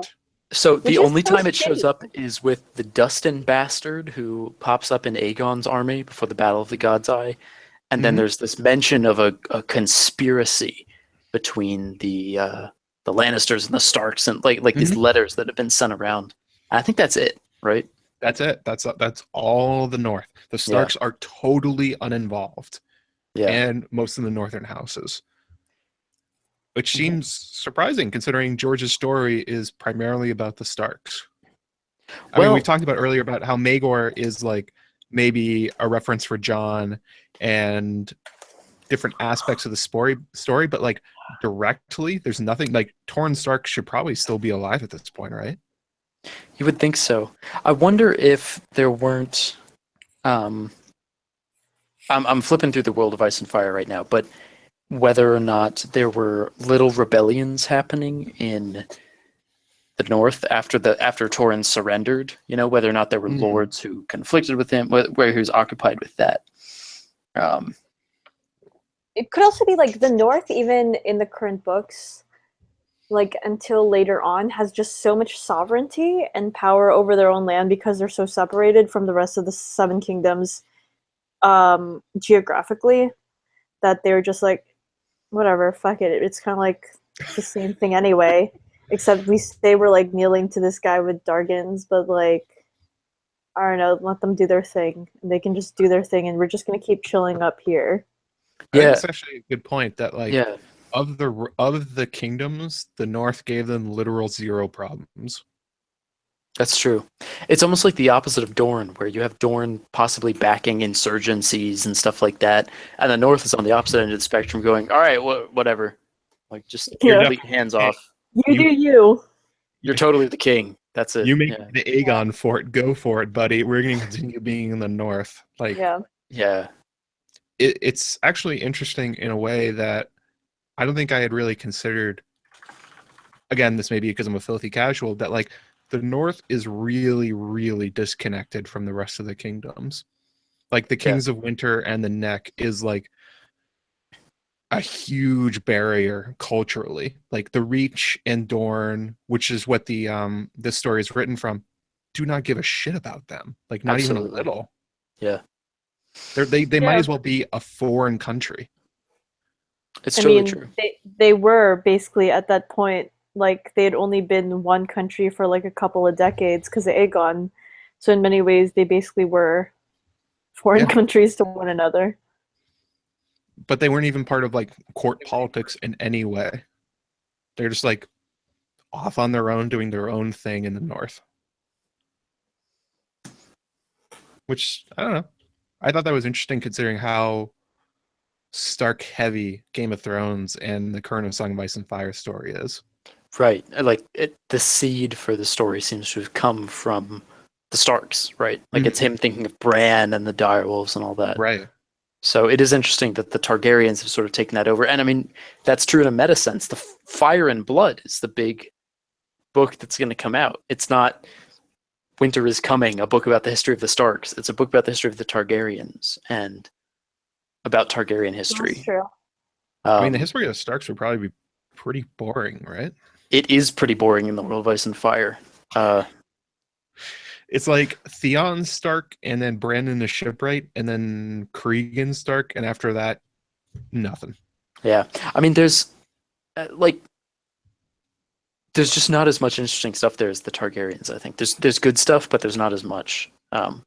Which is interesting, given that it did seem like the Starks were the impetus for Song of Ice and Fire.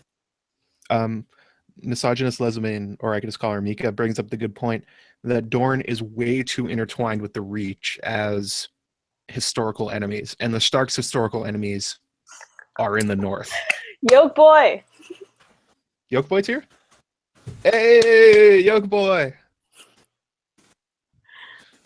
But I think that's Yeah, an I excellent agree. point out of her that Yeah. the Stark's traditional enemies have nothing to do with the South. It's like maybe the Reeds, and that's it.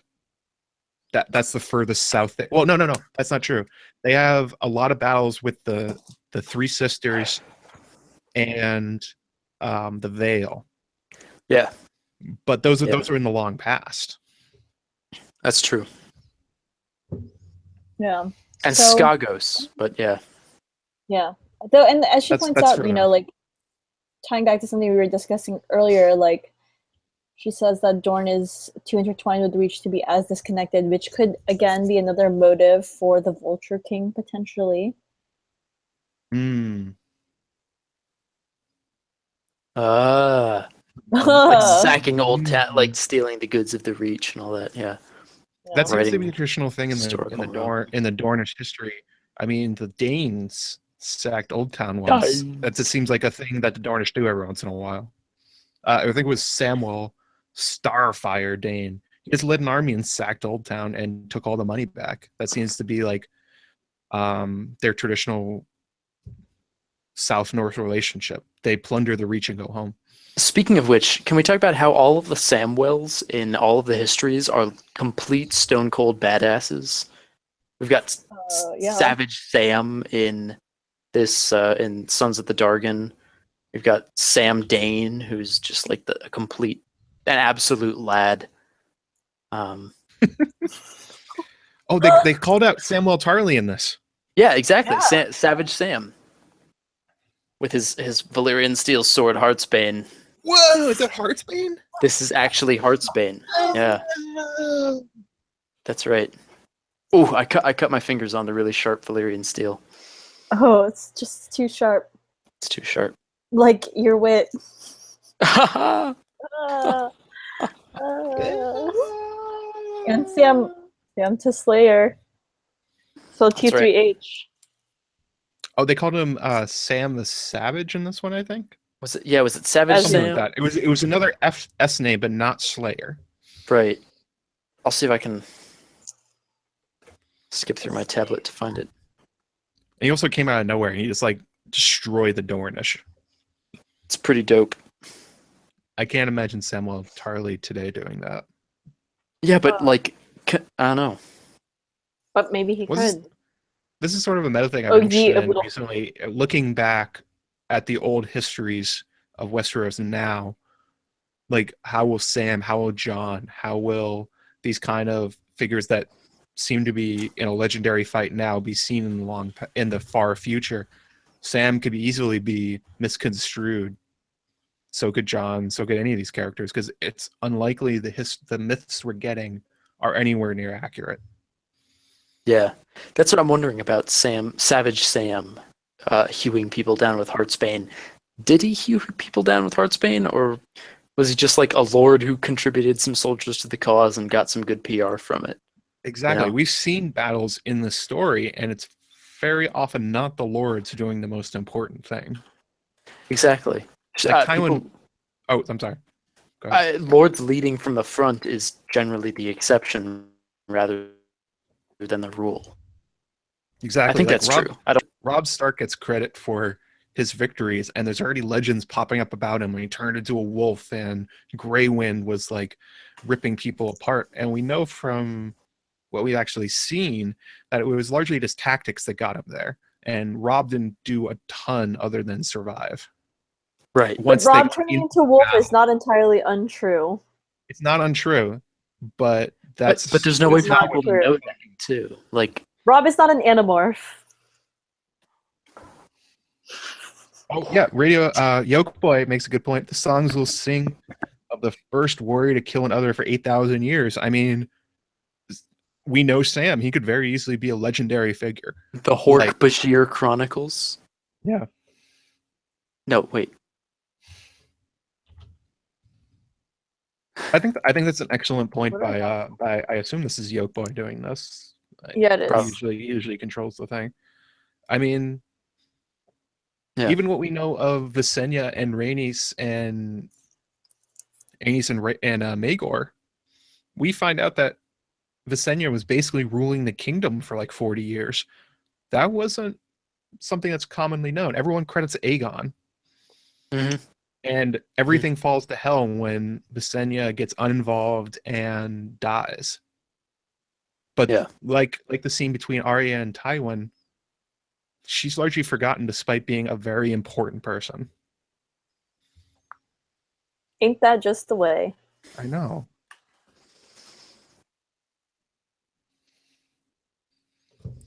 Good call. Should we stop?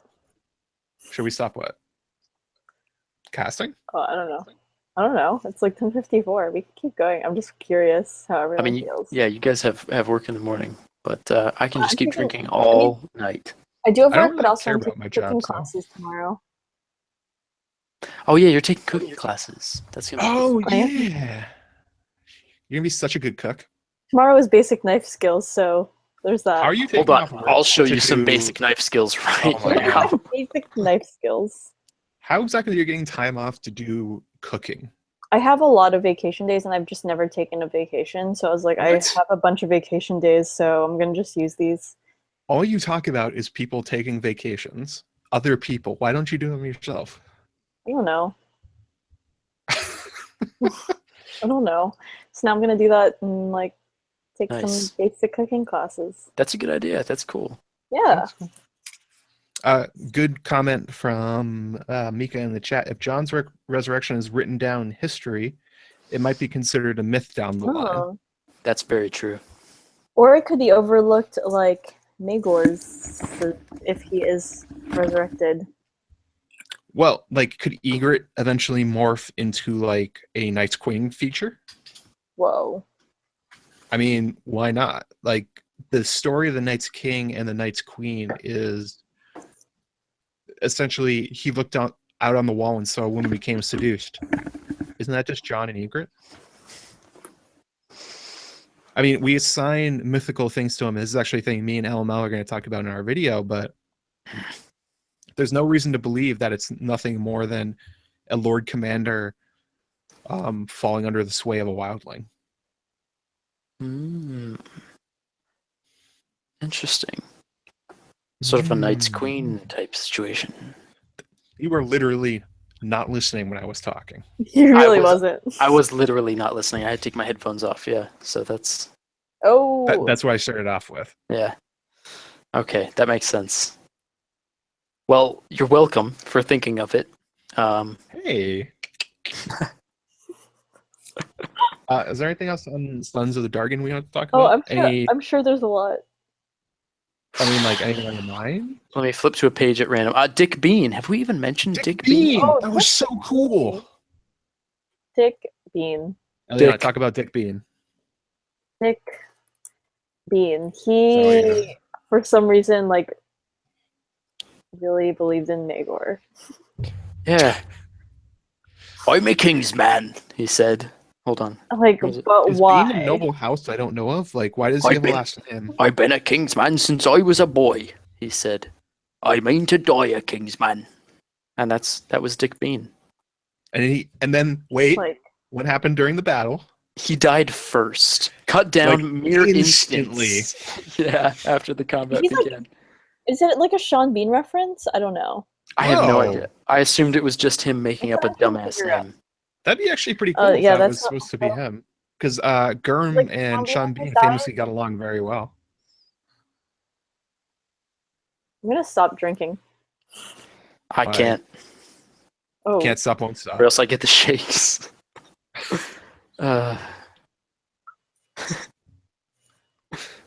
I think that's actually probably true.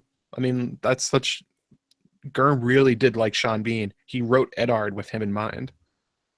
really? Yeah, that's the thing. I don't know that. Yeah, when he was writing Eddard Stark, he was thinking of Sean Bean the whole time. He was like, "This is who I want." And then there's a story when the show was getting started that, he was over the moon that they got Sean Bean, because it was like, you are exactly who I was thinking of the whole time. Maybe as like a Boromir character. Right. Wow. Over the Septon moon. Yeah. Whoa. Can we talk about Septon Moon? I feel like we did talk about Septon moon. Not really. Septon Moon, though. Like My there, sound it was cut out. almost like a schism in the Catholic Church kind of thing. Like there were two high septons at the same time. There was like the high septon of the High Towers and the high septons of the people. Yeah, that's kind of interesting, isn't it?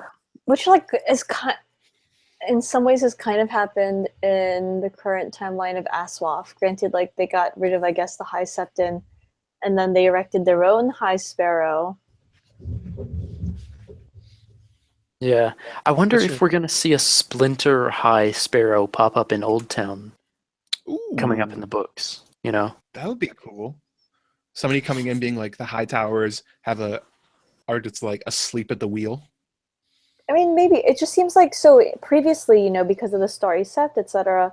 Like Old Town was very much a center for religious power. It seems like that's not the case in the current day canon. Yeah, true. It's really just the Maesters.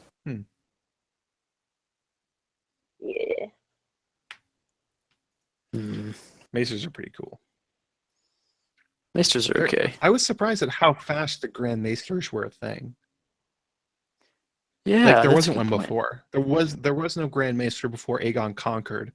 And then not only was it a respected position, they elected them. The Right. Citadel would meet and vote on it. So it's an elected position. It's not appointed. That's a good. Came up with that system pretty quickly, didn't they? It's almost as though they're smart people. But are they smart? I don't know. How smart are Enough. they? Enough smart? Enough smart. Yeah. Who was the first Grand Maester? I'm trying to figure this out. I think it was referenced in this, wasn't it? It was Gawain? the old guy that Maegor killed. I think it was. There's a lot of Grand Maesters he killed, but Maegor, he really racked up a Grand Maester body count. He really did. Yeah, he got a kill streak on the Grand Maesters. He got radar and then a supply drop. Yeah, exactly. On the Grand Maesters. I will say that's kind of something that about the story itself that kind of could have used some editing or something. Just the constant repetition of like, and then Maegor beheaded this person, and then he cut the limbs off of this person, and then he executed this person. Like, there was a lot of executions, and I get that it's to build up Maegor as being this awful person, but yeah, a little And, like, variety goes a long way. Earlier we were talking about like Stephen Atwell's summary and write-up of the chapter, and I think he makes a good point of like, man, we just like started Maegor up like over here, and then by that point, like, because we started Maegor here, we had to just like keep upping it, the ante, like way too ridiculous and way too much to try and keep it interesting and like add some variety between each of the different like executions, and might not have been the best choice. I think I understand what he's saying. However, imagine Ramsay Bolton as like a historical figure. Like, he does try and up himself every time. He is really trying to reach for the most cruel thing he can do every time. It might be more than just like historical editing and like bias on part of the Maester writing it. It could just be like Maegor actually was like really a big fan of beheading people. This is like his thing. Yeah, I mean, I guess that's the thing, is that real history does tend to be kind of boring and repetitive. Like what I mentioned earlier about how every time there was a king with a child, it was questioned whether or not they were legitimate or not. Like, of course, these questions existed every time. And for a story, that gets kind of repetitive and boring. But if you're looking to reproduce history pretty accurately, then yeah, you want to capture this aspect of it's repetitive and the same stuff keeps happening because people keep letting it happen and all that kind of stuff. So I don't know, maybe there's a balancing act there with writing Maegor as just this relentlessly cruel person who keeps doing cruel things and cruel things and cruel things. Well, it's kind of a thing with psychopaths and serial killers. They do adopt a way of doing things. They have a procedure to the way they torture people. They have a specific way they like to kill people. If he's really as bad as we're supposed to believe in Sons of the Dragon, I mean, like, that's not off base. Yeah, The no, most totally. famous serial killers in like U.S. history have specific ways they like to like capture people and kill them and torture them. Right. It's a ritual for them. Yeah, no, it's true. And I guess, I don't know. It comes back to the bigger question of like, why is this story worth telling? Ooh. Okay, So, let's like, do that. Like in the Book of Swords, right? You have a bunch of authors who, and we said earlier, like I haven't read any of the other stories yet, so I can't speak to their quality, why they were written, anything like that. But you can assume that they were written at least, if not specifically for this anthology, they were at least written independently of something else, right? They were written for a reason because there was a story there to tell. Whereas Sons of the Dragon is in this anthology because it's an excerpt from a fake history book that George R. R. Martin is putting out sometime in the next few years. Like, it's not clear that Sons of the Dragon is telling us something or trying to impart something on us, which I guess is what I come back to as my fundamental disconnect from it. So you think that George is not intending the things we've talked about tonight, that we are going through and kind of rationalizing it ourselves because we're uber nerds? Kind of that, yeah. But like, I guess I don't see the soul of the story. That's a really abstract way to put it and kind of artsy and all that. I but agree. like, I think that's a good question. you look at some stories and you can see why someone would feel the desire to put this on paper and like why they would want to tell the world this story. And with Sons of the Dragon, I don't feel that. I feel like it's just some fun goofing around for George, like making up the fake history, and that's fine. That's fine. I'm not trying to hate on that. I don't see the same spark in it that I see in Aswaf, where he's clearly got these big things that he wants to grapple with and is working with them very intimately on the page. Whereas with this, even if he's thinking about those things, it's at a very, very removed distance, just sort of viewing things very remotely. So I don't know. I guess that's how I feel about Sons of the Dragon and the other novellas, to be honest, except for Dunk and Egg, where I feel like he's really got some good. Okay, so let's go into that stuff. What is Dunk and Egg for? Whew. Okay, I think Dunk and Egg. Why? Yeah. What's it there for? I think it's him exploring old fantasy stories the same way he does with Aswaf. It's him taking cracks at Ivanhoe. It's him taking cracks at these. I mean, really, it's just Ivanhoe, but these like archetypal stories, like Arthurian legends of knights who do daring do deeds and who go out and seek to do good by the people, and princes who are hidden and all that kind of stuff. And it's his sort of cynical take on those things, although it's not purely cynical, but seeing sort of the gritty underbelly of it, while at the same time looking at the big picture. The only thing I can see with the histories is that he's doing the same thing for sort of history books, I guess, like pop history books. So they're not really different. It's just that one is way more interesting to read. Yeah, and even then, like, if you read a pop history book, it reads very differently from the way Sons of the Dragon or Princess and the Queen would read. Yeah, I think yeah. Go ahead. I think that his heart is to an extent in the histories, in that he loves the world building, but it's hard partially because he just hasn't fleshed out the characters in a way that like he's gotten into them. It's hard to love notes and world building the way it is to like love a person. And like when he's writing A Song of Ice and Fire, he's getting into the perspectives of each of these characters, and it sounds weird to say, but they're probably people to him.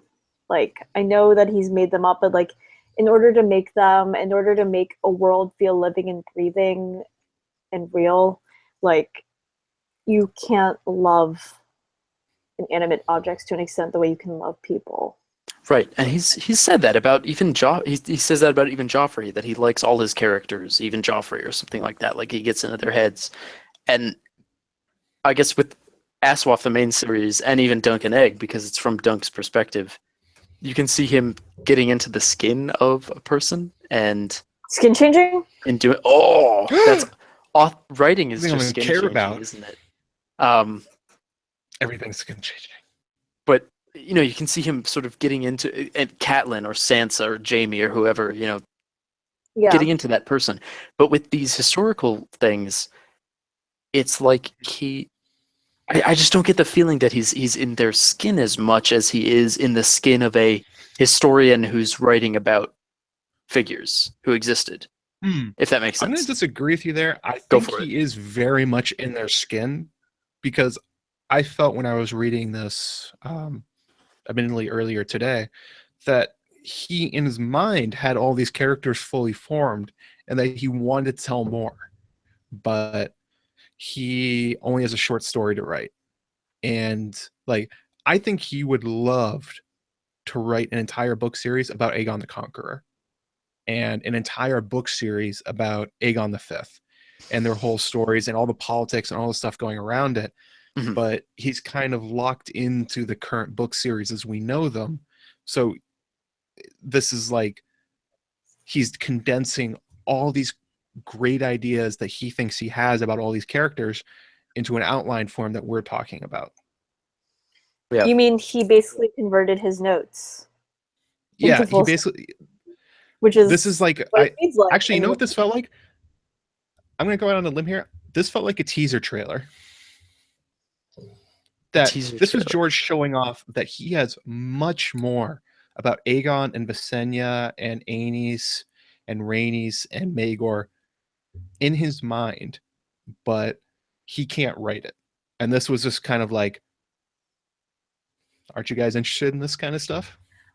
I don't know. Because For me, it's so layered. He put in stuff about shadow babies. He put in stuff about all these crazy references to the other thing. All the stuff we've talked about tonight. It's there, but not like obvious. And it's almost like him showing off that, like, if he could, he would write this as a full novel. to some extent, I feel like, because, as I said, it feels like notes that were fleshed out. It almost feels as though this, especially the histories that we've been given, like the Dance and Rogue Prince, and how earlier we were talking about how a lot of the Sons of the Dragon seems related to the difficulties, the political struggles that Jon and Daenerys are facing. And then, of course, with the Dance of the Dragons, we're seeing a lot of how that might parallel or perhaps even foreshadow what George R. R. Martin has said will be a second Dance of the Dragons between Daenerys and Rhaegon. And it feels to me like these are things that he's fleshed out, partially because he's thinking about the poetry between these historical moments, or like maybe ramifications, world building between these historical moments, and what he has planned for the rest of the A Song of Ice and Fire series. That he's getting these out of his head as he's inspired thinking about the current series, and because these are informing his thought process on where A Song of Ice and Fire, the main book series, is going. I think that's correct. Yeah. I think, I mean, I wrote those theories about Aemon and his brothers and how they're related to A Song of Ice and Fire, about like the prophecy and things like that. But I think you're exactly right that he's having trouble. Jeff talked about this on Twitter earlier, that like him being called the American Tolkien is in his head, and he's using these short stories as like kind of like drafts. Like, Right, Yeah. sure. Ways to get out his ideas that are low pressure. They're not his Mhm. his magnum opus or whatever. They're just these little pieces that he can sort of toss out there without. Yeah, I know what you mean. I that's what I kind of felt like when I was reading this. This felt like especially with the connections with Maegor and the Firewhite and Visenya and Cersei, and it seemed like there was so much, and like Varys and Tyanna. These felt like characters we know, but slightly different. Like different enough that maybe the average viewer wouldn't pick up on it, but it's like these are all drafts of what he wants to do with them. Yeah, like we talked about all these variations on themes earlier about coming out of a coma and being crazy and all that kind of stuff. Like a lot of these same kind of ideas that he's playing with in different ways in these novellas. Yeah, he's spitballing them. He's trying to figure out what he wants to do. I guess, okay, so I'm going to, maybe this is going to be an unpopular thing to say. But I've had half a pint of Fireball, so why not? Woo! That's so much Fireball. That is a lot of Fireball. My mouth feels I've had numb. a lot of Fireball. Hang on. Let me show you how much Fireball I've had. Good God, you know what? You outpaced me. I shouldn't be talking about like how much I've had to drink because that's ridiculous. But so what I was going to say is that I would say almost every science fiction and fantasy author has these kind of things in their head. These like fun background stories that will never really see the light of day because they're just sort of these outlines for cool ideas. And George R. R. Martin is the one author in a million who gets to publish his freeform for fun notes in an anthology that other authors would kill to be in. Yeah, I mean he's paid for it. He's paid a bunch for it. Other authors would kill to be in this anthology, and George R. R. Martin's sort of like notes and his fluffed up notes are getting to be in this anthology. And I know that probably sounds like bitter or whatever. And I'm not trying to shit on George R. R. Martin. How dare you? Don't shit on George R. R. Martin. His career is so exceptional from the norm in the sense that no one else would ever get to publish their historical notes on their fantasy setting as a story. This isn't a story. I mean, it's a story, but it's not a short story. It's not like a wiki article. Yeah, it's a cool summary. It's great, but it's a cool summary, and no other author would ever get away with that unless you're George R. R. Martin. But it's him. Exactly. It's like in writing, you're told kill your darlings, but George R. R. Martin, he gets to keep them doesn't alive. have to kill he has his an darlings. encyclopedia. Exactly. Yeah. Okay. So he gets to keep all his darlings. We got a question from the chat that I think is relevant to this from Sue on Watchers on the Wall. If he's wasting time, do you think he's actually going to finish? Do you think he will finish A Song of Ice and Fire? Uh-oh. Everybody's waiting to talk. Last shot. We're taking a shot? All right. Yeah, I'll be right back. Yeah. Wait, where the fuck are you going, Matt? Bathrooms. Have fun, sweetie. But Michael just took a shot. When are you going to take your... Okay. I think George is going to... Oh, congratulations on the shot, Eliana. I think Thank you. George is going to finish Aswath. I just don't think it's going to happen on any particular schedule. And I don't think it's going to be the most well-edited piece of work out there. Because I think he basically has complete autonomy, which is kind of a boon and a curse. Or, a King Midas curse or something like that. Where he could put out The Winds of Winter and it could be anything and it would sell a bazillion copies. And he could put out Dream of Spring and the same thing would happen. I think he's going to keep working on it. I think he's going to put it out eventually. I don't know. I don't think he's going to have the best editor. And maybe my words are being colored because I keep looking at the chat and Sue keeps saying all these great things about editors. But I mean, okay. I don't... Did you guys already take your shot? Yeah, we did. Yeah, buddy. Who the fuck were you? Fuck, man. All I mean, right. Give me a second. I don't know if he will finish or not, just because like a lot of things have happened in the past year, and I'm not sure if I live in the darkest timeline. Ooh, getting dark. Yeah, that too. I don't think that's an incorrect speculation. I don't know anymore. I The mean, future holds what the future. I think we're going to get the Winds of Winter. I'll say that much.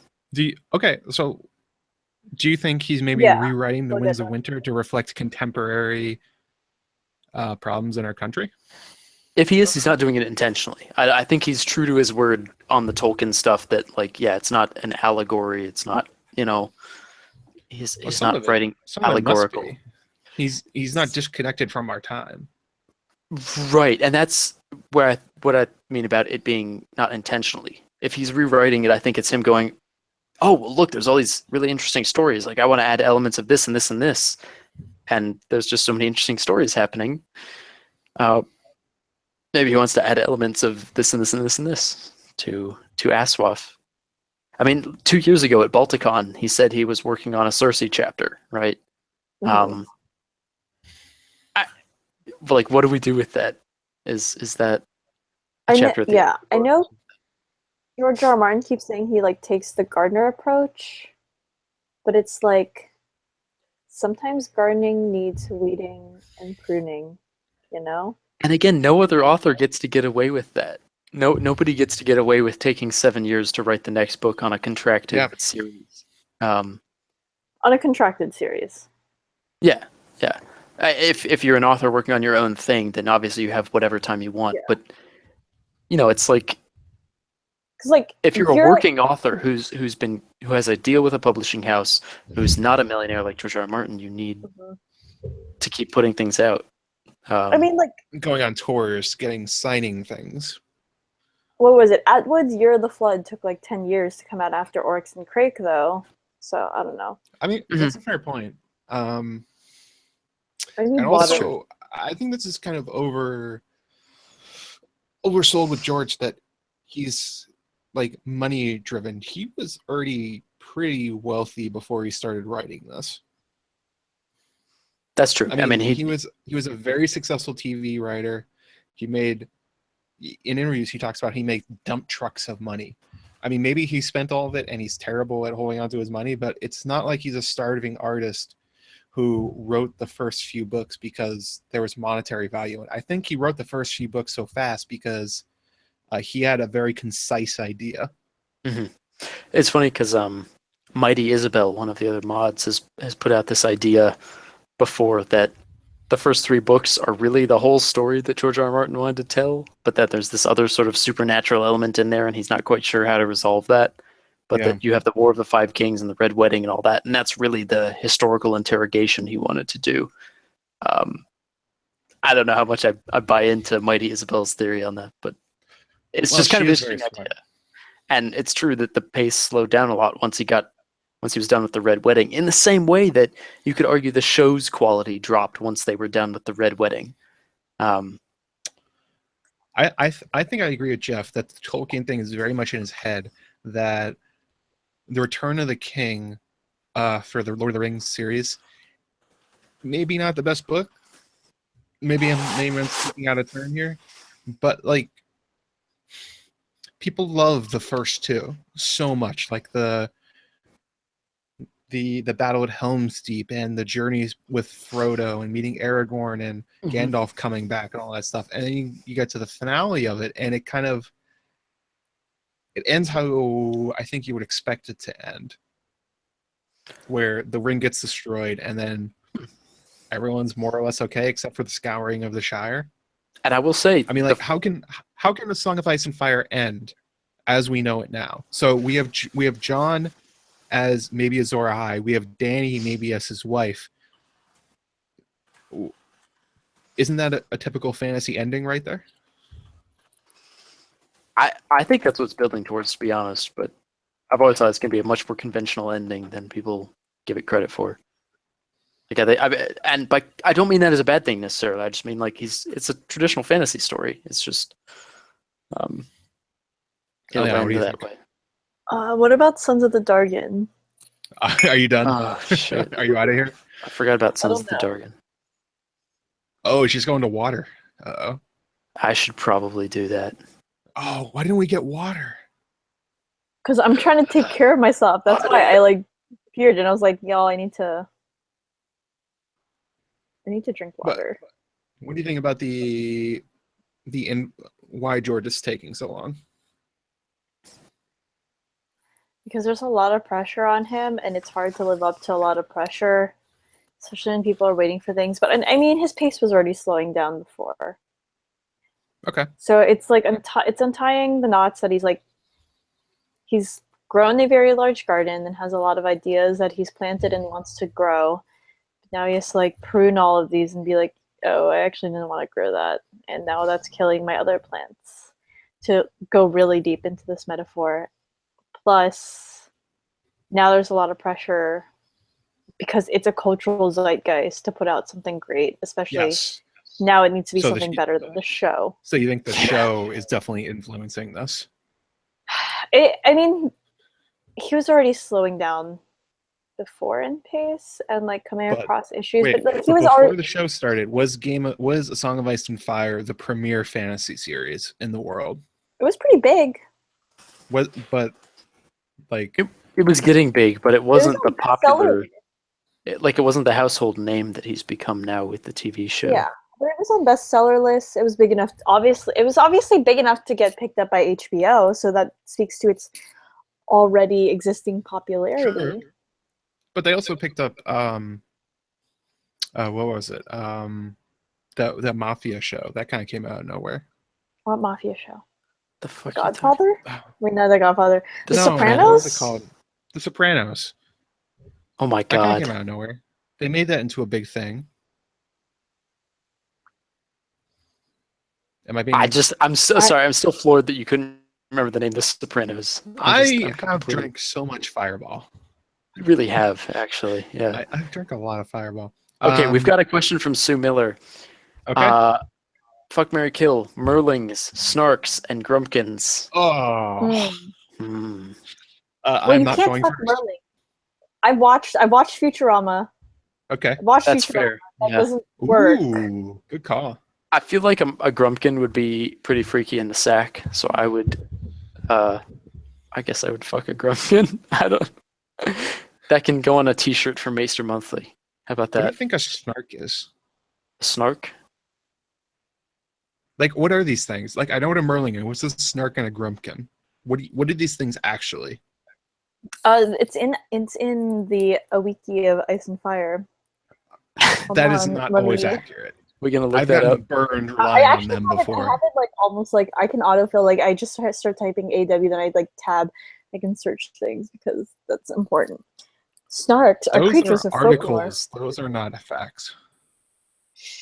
In the Seven Kingdoms, the Snarks are supposed to live beyond the wall with grumpkins, monsters used in nursery tales to frighten children, and derision, blah, blah, blah, blah. They don't actually tell us anything about them. Yeah, I don't know anything about them. They are known to be elusive, and some may have beards. Snarks. Okay, so that's the kill then. I'm not fucking anything Where with do the you beard. where do you see the beard? That's in the wiki article, sourced from A Feast for Crows, chapter 17, Cersei 4. Oh, and grumpkins may grant wishes. Okay, so Grumpkins are married. Dude, yeah. Marry a grumpkin? Get a wish. No. I would marry a merling. Whoa.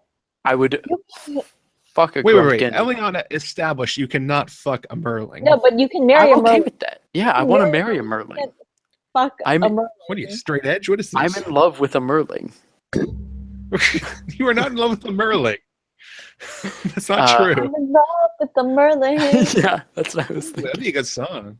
Drift compatible. We've been doing this all night. Yeah, we're on the same. There's we're been piloting the drifts same tonight. Jaeger. You know what I mean? Oh, am I still my own Jaeger? Should we talk about the Pacific Rim trailer while we're at it? So Yeah, go for I it. actually didn't watch the Pacific Rim trailer yet, if I'm being honest. I mean, it's not long. You could watch it now. You could live. Does it involve robots and aliens? Well, I don't know if I guess it does involve. Well, they're like kind of extra-dimensional beings, right? It does involve some Boyega's got a kaiju to an mustache. extent. That's cool. I thought it was going to be more of like, and maybe it still will be, and like the trailer is misleading.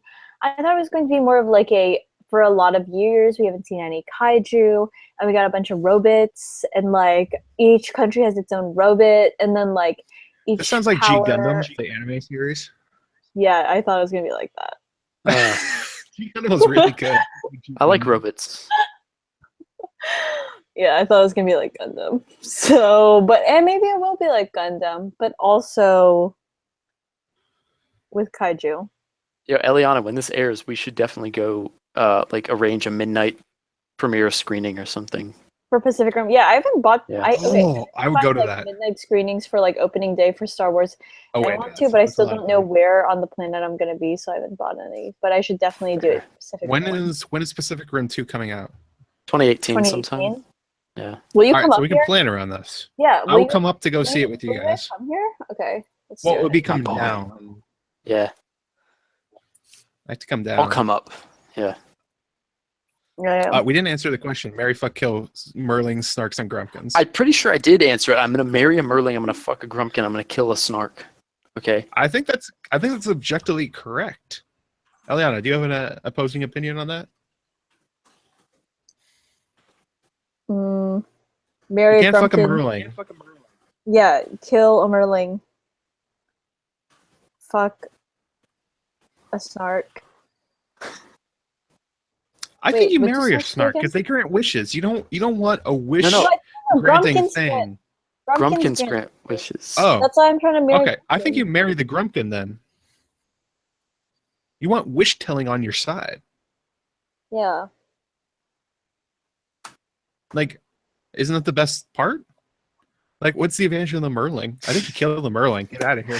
Sue is just Sue is too obscene for this chat. We need to get her out of here. You know, this is my daily life. Just getting absurd things like this. They do have mouths, but I mean, like, do they enjoy it? That's an important question about Merlings. That is, yeah. Like, do you get them in the gills? This is why I'm marrying a Merling. I just want a significant personal relationship. Oh, that's true. You could have the fish top, human bottom, as GMath points out. That's a really good point. Oh! Okay, that changes the equation entirely. Then you fuck a Merling. Yeah. You ignore the fish top. Yeah, that would be Marry quite the Grumpkin. That's the wish one, right? Yeah, you can Yeah. marry the Grumpkin. And then you kill the Snark because nobody gives a shit about Snarks. They all got his beards. Like, who cares? Yeah, if our Beards are lame. It's true. It's all right. Oh my god. Beards are okay. Owen, your partner doesn't have a beard. Thanks a lot, Matt. Doxed. Everyone's gonna find you out, Eliana. Oh fuck. You're outed. He has scruff. Is there anything else about Serns in the Dargon? What's his? One of our other mods. One of our other mods, Sir Dunk the Lunk, was Snapchatting me earlier today, being like, Wait, you're on "Yo, Snapchat? Yeah, I finally got back on Snapchat, and he was like, shit. "So Yeah, I want to grow." He's like, "I want to have some scruff on my face, but my wife says no. What do you think?" Like, I don't know. Like, scruff's cool, and he's like, "How long?" I'm thinking like between this and it was what it was before. I'm like, "Yeah, that seems about right." So He looks good with scruff on his face, I think. Yeah. He always looks good. yeah, That's it's true. fine. Dunk the Lunk is a handsome guy. If he doesn't have hair on his face, he looks a lot younger, and maybe that's something he's like not trying to do. I mean, he looks I fine feel with that. scruff. I feel that. Oh yeah, that's definitely I'd the be case happy for to be your able to grow a face. beard. That's the case for both your faces. Now that I think about it. Yeah, when I shave, I What? look like I'm in high school. I cannot grow a full beard. I basically just grow a neck beard. So Yeah, I can't grow full beard either. Right. like You just get that. all this is non-existent. It just all goes down here. That's amazing. I did threaten once know. for Halloween to just shave it so it would be like a scarf, basically. But everyone said that would be too scary. The chat is filthy. This is just... I just can't... People are talking about like the I'm okay. methodology of making love to a Merling. I think this is correct. This is what we encourage on Maester Monthly. Yeah, actually, this is hold on. This is Mr. Monthly After Hours. It really is though. Eliana, you've been requested to grow a beard. Yeah, I'm responding. Mm. I mean, like a real one though. No, I don't celebrate Halloween. It's not proper. God doesn't like Halloween. Oh my god, my parents. What are did you that talking to me. about? What's that? Wait, which one of us? You don't celebrate Samhain? Samhain. Samhain. You don't celebrate All Saints Day Eve? I celebrate what's All wrong with Saints you? Day by saying 20 rosaries every hour. Please don't do this to yourself. By the way, You know what I really want to do now that it's Celtic knot Halloween? on the glass. Screw your Ooh. Catholic bullshit. I'm thinking. So the past few years, I've rewatched Over the Garden Wall, which is an amazing miniseries. If any of you haven't seen it yet, since we're just not talking Serns of the Dargon anymore, you should watch Over the Garden Wall. It's so amazing. And that's about all I have to add to this conversation. I remember like right after we met, you invited me over for a Halloween party to watch that. Yeah, did I? Stop taking shots of Fireball. What's Yeah, and wrong I with just- you? I keep forgetting. I'm All right, never mind. Just drink it. Whatever, man. I'm just thirsty. I can't help it. Oh, all right. I guess I got a solidarity. I mean, if Rhaenys is having a shot of Fireball, They're just sips. They're not shots. Don't worry about it. okay. Um, I'm gonna look super cool while I do this. You know why? Because it is a handle. it is a handle. That's pretty Yeah. good. That's much more impressive. We should probably wrap this up pretty soon. Yeah, like, should we Yes. stop? Otherwise, I'm gonna give myself alcohol poisoning. Wait, I want to have a conversation about Evangelion and A Song of Ice and Fire. Oh, we could do that live stream. I've also already finished my little thingy. Jesus. All right. So, how do they relate? Eliana, go. Wait, what am I doing? Evangelion and A Song of Ice and Fire. Oh, Asuka. I'm relating the two. I mean, clearly Visenya is Asuka. Okay. I think that's accurate. You think Rhaenys is Rey? Only in that their names are similar, but now that I think about it, you're right. They're not very much alike either. I think Asuka's way more Rhaenys-like. Never mind. This all falls apart. Oh no. But that requires that Shinji is Aegon-like, and he is not Aegon-like. He's not. Shinji's more like Anis. Do you think Asuka's more like Aegon? Or maybe Rey? I don't know. I'm thinking very hard about this. I don't know. It's too much. But I like the Evangelion Song of Ice and Fire Crossfire for the Does that exist? egg things Crossfire. and like the souls being stored in like dragon eggs and all that kind of stuff. I think we were talking about this once. What is an anime? This is an excellent question. Is Avatar: The Last Airbender an anime? Oh my god. I don't know because I've never watched anything that's Get animated the fuck ever. off this podcast. All I've watched is Pokemon. And Yu-Gi-Oh! I've watched Yu-Gi-Oh! I watch Yu-Gi-Oh! religiously. The King of Games? Yes, the King of Games. I watched Bakura. Totally take everybody to the Oh. Shadow Realm. That was my favorite part. Sean from. I'm drunk. Hold on. Sean from History of Westeros. Sean from. Dancing Sean? Yes, Dancing Sean. Sean Baby? Says that Dances. like he does something and it involves the production of Yu-Gi-Oh cards. So What? that's about it. Yeah, Like he makes them? I don't think he does specifically, but He's involved with There's it a- somehow? there's a relation. Yeah, just like people are involved in the drug trade. I guess I don't know. Well, my SA chapter liked my tweet about me being pretty toasted on Maester Monthly. Who did? Who? My What? Oh. local DSA chapter. Nice. It's a D- Oh, Democratic Socialists. Yeah, oh, baby. word. Yeah. Just drip water. Yeah, I'm gonna stay up and drink some water and carbs before bed. Don't worry about it, Natalie. Thank you for taking care of me. I feel like we really abandoned Evangelion, A Song of Ice and Fire thing, and we had a good thing going there. You know, okay, so I think the two are tied in my head. Like, The Winds of Winter and the last Evangelion movie are tied in that, like, I have been waiting for both, Okay. like, pretty much the same amount of time. It's been a long fucking time for Evangelion. I mean, like, Last it's finished. No. They did The Rebuild series. The movies, I know, they're still doing the movies. Yeah, and I've been waiting for the fourth movie Yeah. for like a while. I've been waiting for the fourth movie for as long as I've been waiting for The Winds of Winter. And I'm convinced that the fate of the two are tied. Do you think, like, George is involved with it? Oh, I don't know what you just said. You got cut out. Oh, do you think George is involved with Evangelion Rebuild?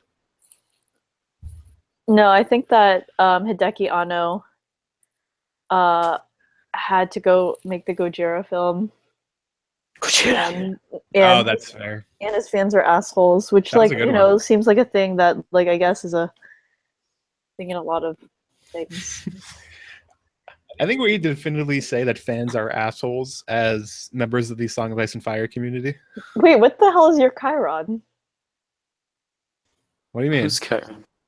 What does it say? Visenya's Chiron. What does it say? It says I'm drunk. Are you? I think so. Oh, well, then my Chiron is correct, isn't it? Life's hard. I'm. The struggle is Yeah. real. I Constantly. got her. I think I'm Zing. correctly role-playing Rhaenys as a party girl who can't hold her liquor. I I always liked the Evangelion thing about how Fuck is Evangelion? Oh my god. that the eggs are Michael. that the dragon eggs are like stored Valyrian souls, and like because like skin changing is a thing, and like what do you do with the disembodied Valyrian consciousnesses? The fuck is Okay, that? okay, I have this. All right, so you know how, like, in a lot of ways, Aswath is a deconstruction of the fantasy genre. Yeah, of course. Every child knows that. Okay, Evangelion is like the deconstruction of the mecha genre. Okay. Oh, okay. Oh, that like the robots have their own soul. Yeah. Cool. All right. Is that it? Do you have... Don't spoil it for Michael. Oh my god. Thank you for summarizing it for me in a way that did not spoil the plot for me. Are you gonna watch Evangelion? You should. Owen and I are going to rewatch it. No. Damn it, I doxed everyone. Everybody's Hold on, dogs. wait, can you repeat your social security number for me? I didn't get that. Yeah, I need to open some credit cards. We are going to rewatch Evangelion, which in fact, so I'd already watched it before, because my roommate and I watched it in college, and she's the same roommate who got me into Aswath.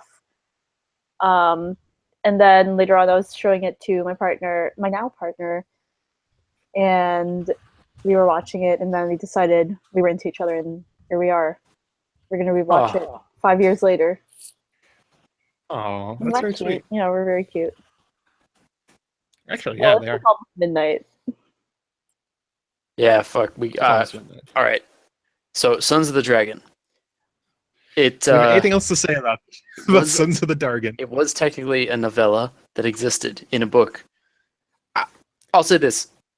I read it, and I had a pretty good time reading it. It was nice to read a new Aswath thing, even if a lot of it was repetitive from what I've read before. I didn't mind. Okay. I didn't mind it, I guess. I don't know. Okay, let's do our revised Dingo to Apple rating. Now that There we're we go. all pretty trapped. Are we doing it based on liquors? Oh yes, yes. Do the liquor rating for what you thought of Sons of the Dargon. Tequila. Uh-oh, is that good? Okay, the liquor that I really dislike is vodka, just because the first time I got too drunk and vomited was vodka. And it makes my joints hurt. But tequila's like, it's like a crazy time and like not necessarily good. but like I don't know, you drink tequila because you're like, yeah, we're having a night, I guess. So tequila. Okay, Michael, Okay. go. I guess my liquor rating for it is about Fireball. 3/4 of a pint of Fireball.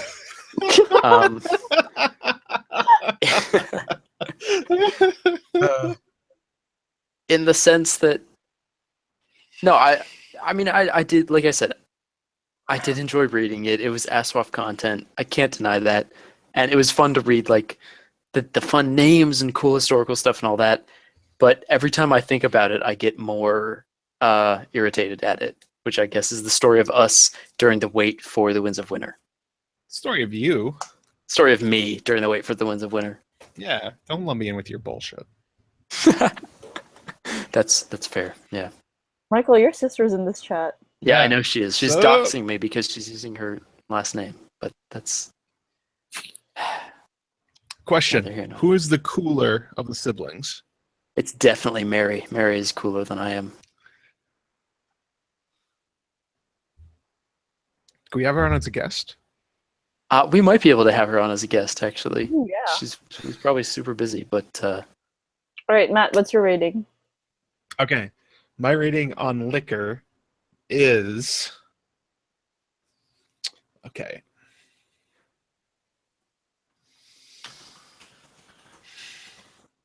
I would give it a grapefruit shandy. That's a pretty good. It's pretty good. It doesn't I get you enjoyed drunk. it. It's not my favorite thing. It doesn't like get me really into it, but it's like I enjoyed parts of it. Like as we talked about tonight, clearly I enjoyed parts of it like a fair amount. I found meaning in things that like people probably shouldn't, and I probably assign things that George didn't intend because that's my game. But if I wanted a shandy, I would go for summer shandies or orange shandies. I wouldn't go for grapefruit. That's fair. Yeah, Yeah. I get it. I feel that. summer shandy all the way, baby. Grapefruit Radlers, though. I'm about it, but yeah. Those are the same thing. Really? I A don't. shandy is a rattler. What's I a don't think I know anything. what's a shandy is a rattler? I don't They're know the same anything. exact thing. Wow, I'm an idiot. All right. I still feel it. Wrecked. Loser. Oh wow. Okay. Did that Cool. Yeah. one. All right, I think. I think This we're is why good. you're not. This is why you're not my favorite wife. What? What are you saying? I'm the party wife, bitch. I'm the effective one. What are you doing with the party one? This is outrageous. I'm the good Hang on. wife. Don't do this to me. I'm doing it. Why do you like Rhaenys better? This Make is it- stupid. Rhaenys, You call bitch. me a loser. Oh my god. Hang on a second. I'm gonna put the camera on Michael, and he can do that again. I don't know how to. He's put the making mic it on. Rhaenys. Make it Rhaenys. I think you have the camera on you. No, Yeah, I I have it think on it's- him. Okay. No. I don't I think- clicked him. Yeah, I believe you. I'm the broadcaster. I have powers. I can That's ban true. Jeff. I don't know how things work. Sure, he did Ooh. ban Jeff. We heard Wait, I I banned can- Jeff. That was All right, amazing. listen. Shut up. Listen. We should probably call it a night. Yeah, we should. I gotta pee. Oh boy. I gotta drink some Okay, water. fair enough. Eating Tostitos. All right, so let's sign off here. All right. Go, Michael. Maester Okay. monthly list.